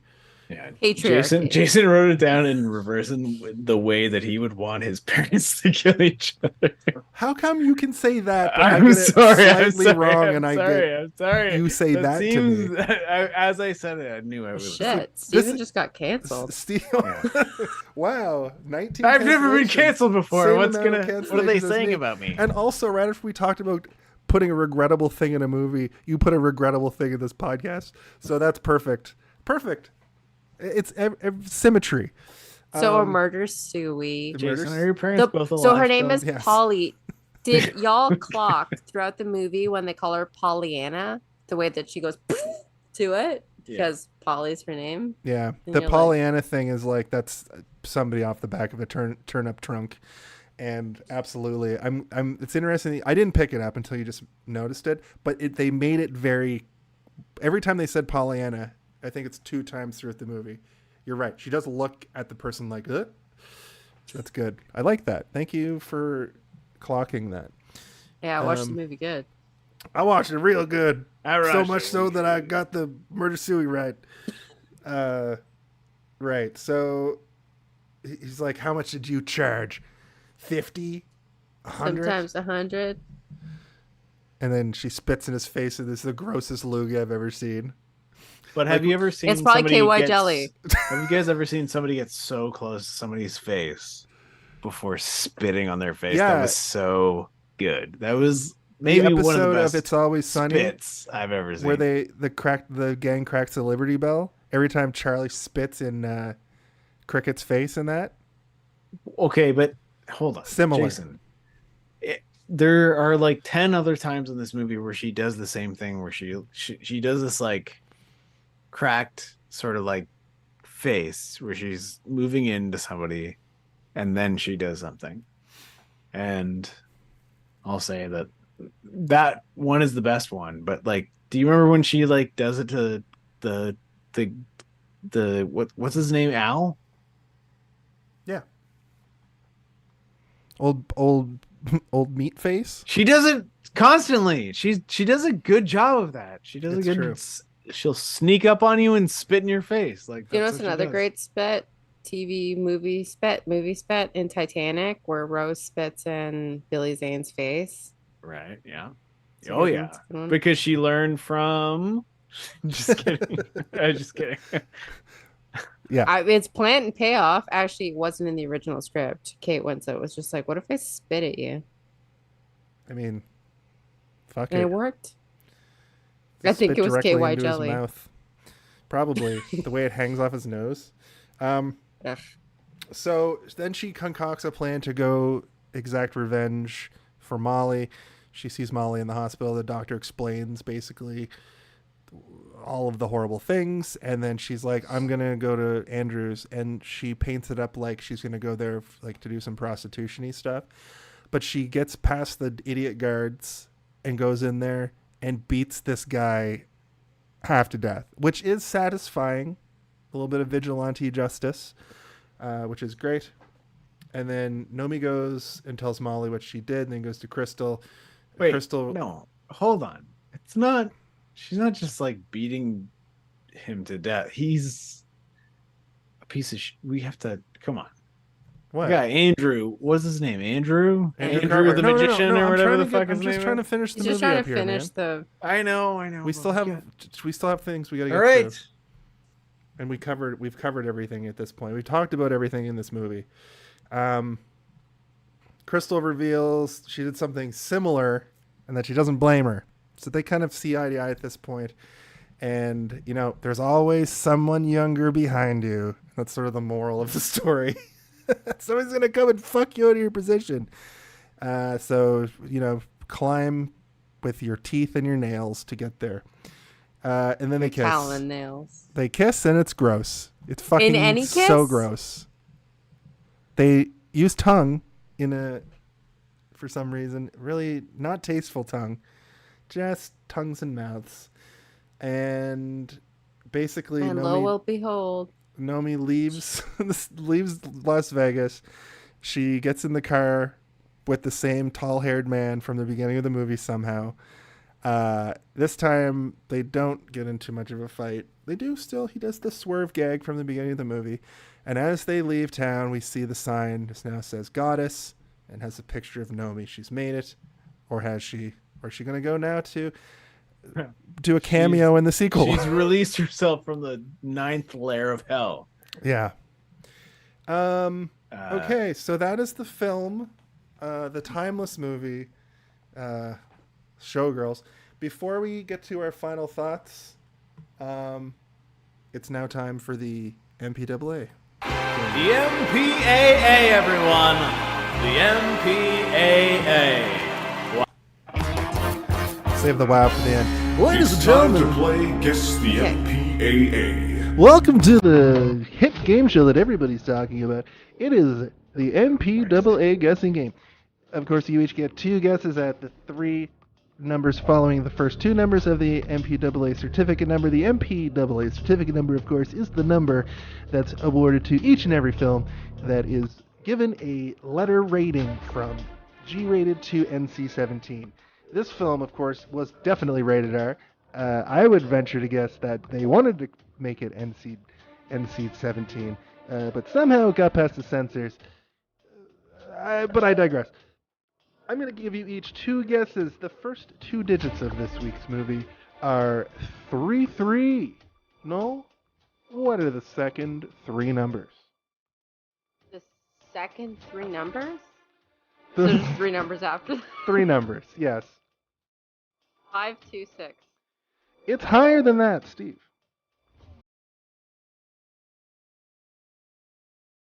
988. It's lower than that, no. 754. Ooh. Steve, the final guess, higher than that.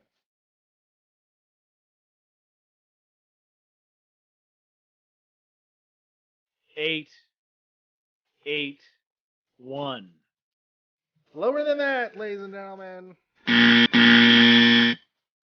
Jesus Christ. Lower than that. One day we'll get it. Lower than that. Lower than that, ladies and gentlemen. Once again, for the 4th or 5th week in a row, we do not have a winner. However, The MPAA, everyone. The MPAA. Wow. So every movie gets one of these numbers. that's right. And where do you find the number? At the Like end of the the box? very end of the movie, if you want to try. Also, not every movie gets them. Not every movie. Most movies, though. I found a site you can look them up. If, like, for instance, last week, the MP rating went by, but the movie wasn't upscaled to HD, so it was just a blur. So I had to go do some digging. We have Is this a commonly known thing? no. It's stupid. No.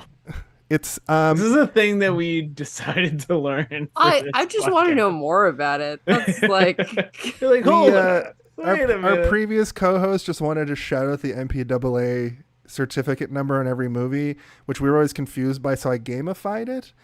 And I haven't come up with a better game to do at the end. So until we come up with a better game, well, it's kind of fun. It's The concise. MPAA, everyone. The MPAA. Wow. but it is, of course, that time of the show where we give our final thoughts, our ratings, and our plugs. So here we go. Wait, it is NC-17. It's time for our final thoughts.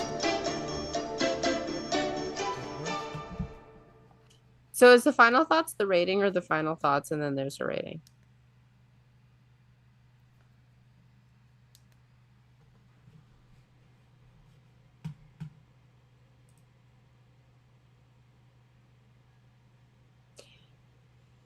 I propose a new segment That was where weird. Can you hear What? me? yes. Sorry. Yeah. Did I cut you off? I couldn't hear anything for a second, and I thought We my all headset died. could hear you, though. Okay. My apologies. So I said yeah. I want to propose another segment to this show. You know, at the end of Rocky Horror, one of the callbacks at like the very, very end when they're leaving is it's time for the Rocky Horror punchline. I guess Yeah. we can't use your phone. Yes. So the punchline for this one was Al joking? Oh, the blowjob thing?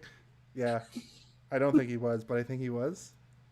If he makes that joke and gets what he wants, then I guess he wins. But if the Because person I is too honestly smart, don't know. because I think Penny would have done it, but I don't think Nomi would have done it. Well, Penny is like, was I he like kidding? I like to think that the last joke of this movie is like somebody pulling a knife out of their butt once again and being like, "You're, it's time to go. Take me home." Speaking of taking it home, I've made it a tradition around these parts to allow the guest to go first. So, Noel, why don't you give us your final thoughts? And if you have a rating, whether it be out of 5 or 10 or a number, or just a jokey, funny rating, hit us with that. I don't know, this movie is everything and nothing all at the same time. I think that I land on I like this movie, but I don't like how we got there. And I don't like many aspects of it. And I would fast forward through huge chunks of it. But I fast forward through chunks of movies that I like that are known to be good as well, just because I get bored. And I have no attention span. I can see that. But I like Nomi. Like, I like her. I think she's the weirdest cat. But she becomes pretty compelling. Like, her story gets really compelling.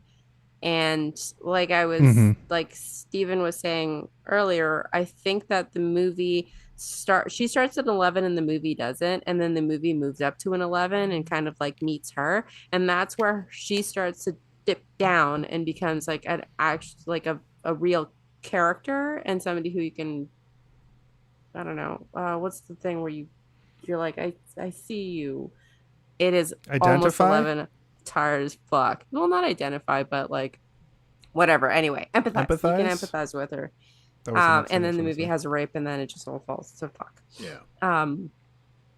But I think like I like Nomi. I like Gina Gershon. I think I like the movie. I think it's more compelling than people give it. I don't think it's a feminist masterpiece. I'm not sure how much you can reclaim this movie. People have tried to reclaim this movie, but a lot's been written about it. So it's a fascinating study. I do wonder what it would be like if it got released now. Like, I don't think Basic Instinct would do well if it was released now. I think people would hate that movie. And that's the good one. Yeah. What would this one be? I don't think you can make this movie now. Like, you just can't. You can't. So we're rating for it. I think on a scale of like Burlesque to Showgirls, Burlesque being the one with Christina Aguilera, and remember that movie? No, Real on a scale of Lady Burlesque. Marmalade. I thought you were talking about Bring It On. Spirit Finger, the guy that came in, Spirit Fingers. From Burlesque to Glitter, I give this movie a Showgirls.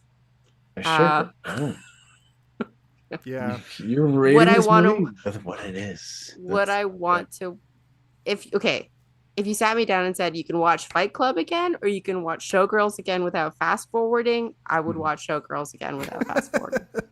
Holy shit.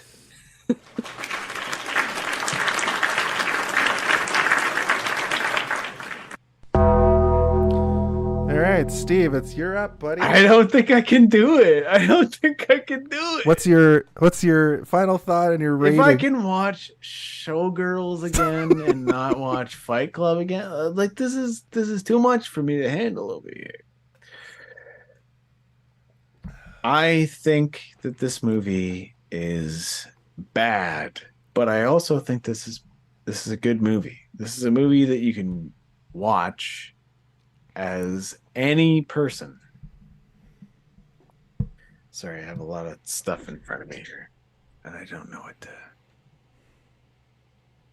say about it. I think that this movie is good. That's all I can say. I can't do this. I can't do this right now. I'm scared. I'm scared about it. Did this movie break us?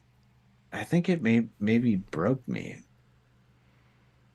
Well, what do you think about it, Jason? I want to have a conversation about the end of this movie. I don't want to like make it this is how I feel about the movie Showgirl. You said all the things during the body of the episode. Now just give your final thoughts on the movie, man.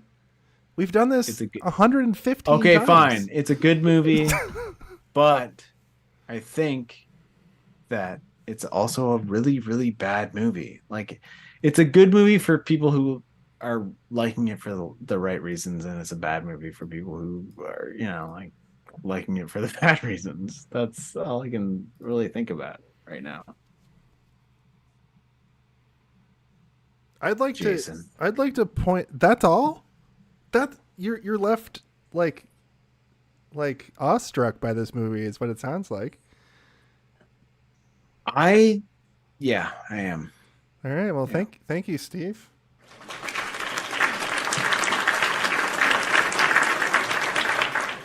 Who knew? Also, congratulations, Steve. I also have to pee really bad. I have to pee. Congratulations, Steve. I just want to give you your flowers. This is your 100th episode. You've been on. Wow. No way. This is my 100. Okay, fine. I'll do a real thing. Yeah, you came in at episode 15, and this is episode 115. So. Good Lord. I didn't know. So the movie, what movie are we doing? Striptease. Oh, shit, Striptease. So the movie Striptease is really good, but also it's really bad. You said that already. Oh shit, guys! I don't Let this give a. man pee. I don't care about this movie that much. Okay. So you're gonna waive your final thought. It's really good, but it's really bad. Congratulations on being here now for the lion's share of the episodes. I think, to boil it down, it is mostly enjoyable, but it really comes off as a softcore porn. I get that it was meant to show how seedy that life is, but it doesn't really feel all that real in the end.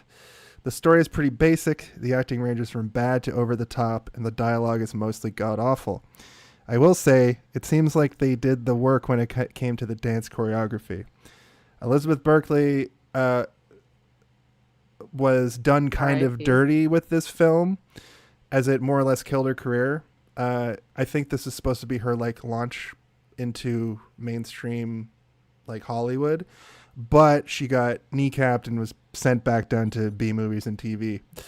I forgot that it just sort of ends also. It just kind of a bunch of things happen, and then it just kind of, I'm leaving. I think it was a missed opportunity. I think Sheryl Crow's Leaving Las Vegas song was out at this point, because I think Tuesday Night Music Club came out this year.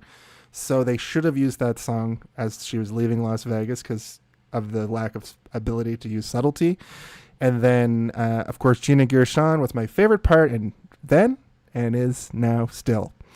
I really want to give this movie a 2 out of 5. It feels like a parody of a better movie that doesn't exist. I give this movie a weird fuck in a pool after getting drenched in Cristal. Paul Verhoeven is a madman. That's my final thought for the movie. Showgirls. So before we get out of here, I've never seen Steve just have a lack of words. I mean, I can give my actual one if you want. Well, did you write one down, or do you have? Are you? Well, I have my right letterboxed one. I could go into that if you guys want. I mean, if you want to. I think it's funny that this movie broke your brain. One of my notes was, who shaves without water and in a boa? Right? I couldn't think of a good thing to write for this movie other than barf, gross, but barf. Cinematography good. Yeah, I get that. I wrote mine right off the dome as soon as I was done. So, because this one I wanted to say things about, But if that's that, if do you want to read your letterbox, or do you want to just get out of here? We're at 11 on the dot. I just read my letterbox and it's not even much better than what I just said, which was nothing. So, it's a weird movie. It's a weird movie because it's not all bad. There's too much rape in it for it to be good. Yeah. See, no, it is too weird for rape to be good. You're right. There's no good rape in this movie, and it's all bad rape, and everything about it is maybe a little bit rapey. Everything is rapey. Yeah, even Right. Okay. So, Noel, since you were our guest this week, I'd like to give you the floor to plug some stuff. If you want to plug your stuff, where can we find you on the interwebs? You're going to be at Cheetahs? Oh, he's frozen. Yeah. He's frozen. Now it's me and you. What? Noel, I would like to give you some time to tell no. you what you need to do, which is do whatever you need to Do do the right thing. now. Okay. Am I back? If you want me to talk about something that Am I back? has nothing to do with rape and to be much more articulate than I was on this show, Yeah. you are back. Keep going. You can check me out at Stick Taps and Stitches. It's a podcast about hockey where there is, I promise, no rape and almost no feminism because it's hockey. So catch me there on Spotify and all the other podcasts, blah, blah, blah. And it's not just me. There are two boys. If you don't like hearing women talk, there's still two men on the podcast. So. Yeah. Awesome. We Thank all you. love wieners. So, Jason? Space Cadet Tim, I'm tired. Space Cadet Tim in the chat Frozen. says, "Can you hear me?" Yeah, we can hear you Okay. now. Me and you are not frozen, right? No, not at all. Yeah. Am I frozen in a funny I'm position? not talking at about least? you, Jason. I'm talking about Noel. Your brains are frozen. Only we are not frozen. I congratulate all The of nips you. are frozen. I'm not frozen on the on Twitch. That's weird. I congratulate all. This is from Tim. I congratulate all of you for finding so much to talk about in this movie, and we talked about it for 3 hours. I would like to plug this show. You can find us on most social media at Hey, did you see this one? Jesus Christ. Well, you got to plug your own show at the new podcast. I'm gonna start doing that so people know where to find us. You can find us on Jason, Instagram. we can't hear you. We can hear each other, but we can't hear you, man. You're fucking going off the rails here. You freeze and then you speed up. So you Yeah. just said, watch this podcast. I didn't see that. Oh. We're having a good time over here laughing. I about think it but might be just you guys because it looks fine on. I don't think so, because we're doing all right. But ultimately, thanks for having me on your podcast. Hey, did you see this one? Which Yeah. everyone should Anyway, tune into, thanks to the people in the chat. Yeah. Is he frozen again? no, I'm not frozen. I'm listening to it Yes, on but also, Twitch, yeah, and it sounds everyone fine. Who's in the chat, yeah. Ultimately, oh yeah, sorry. Oh, he's back. Noel, ask the question that's asked each and every week, please. Hey, did you see this one?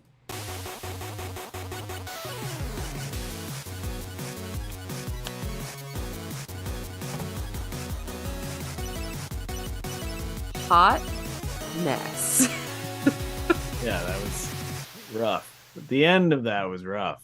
What a I fantastic feel like we ending. did like a really good job almost until the very end, and everything just kind of fell apart. The last 4 minutes of that were a nightmare.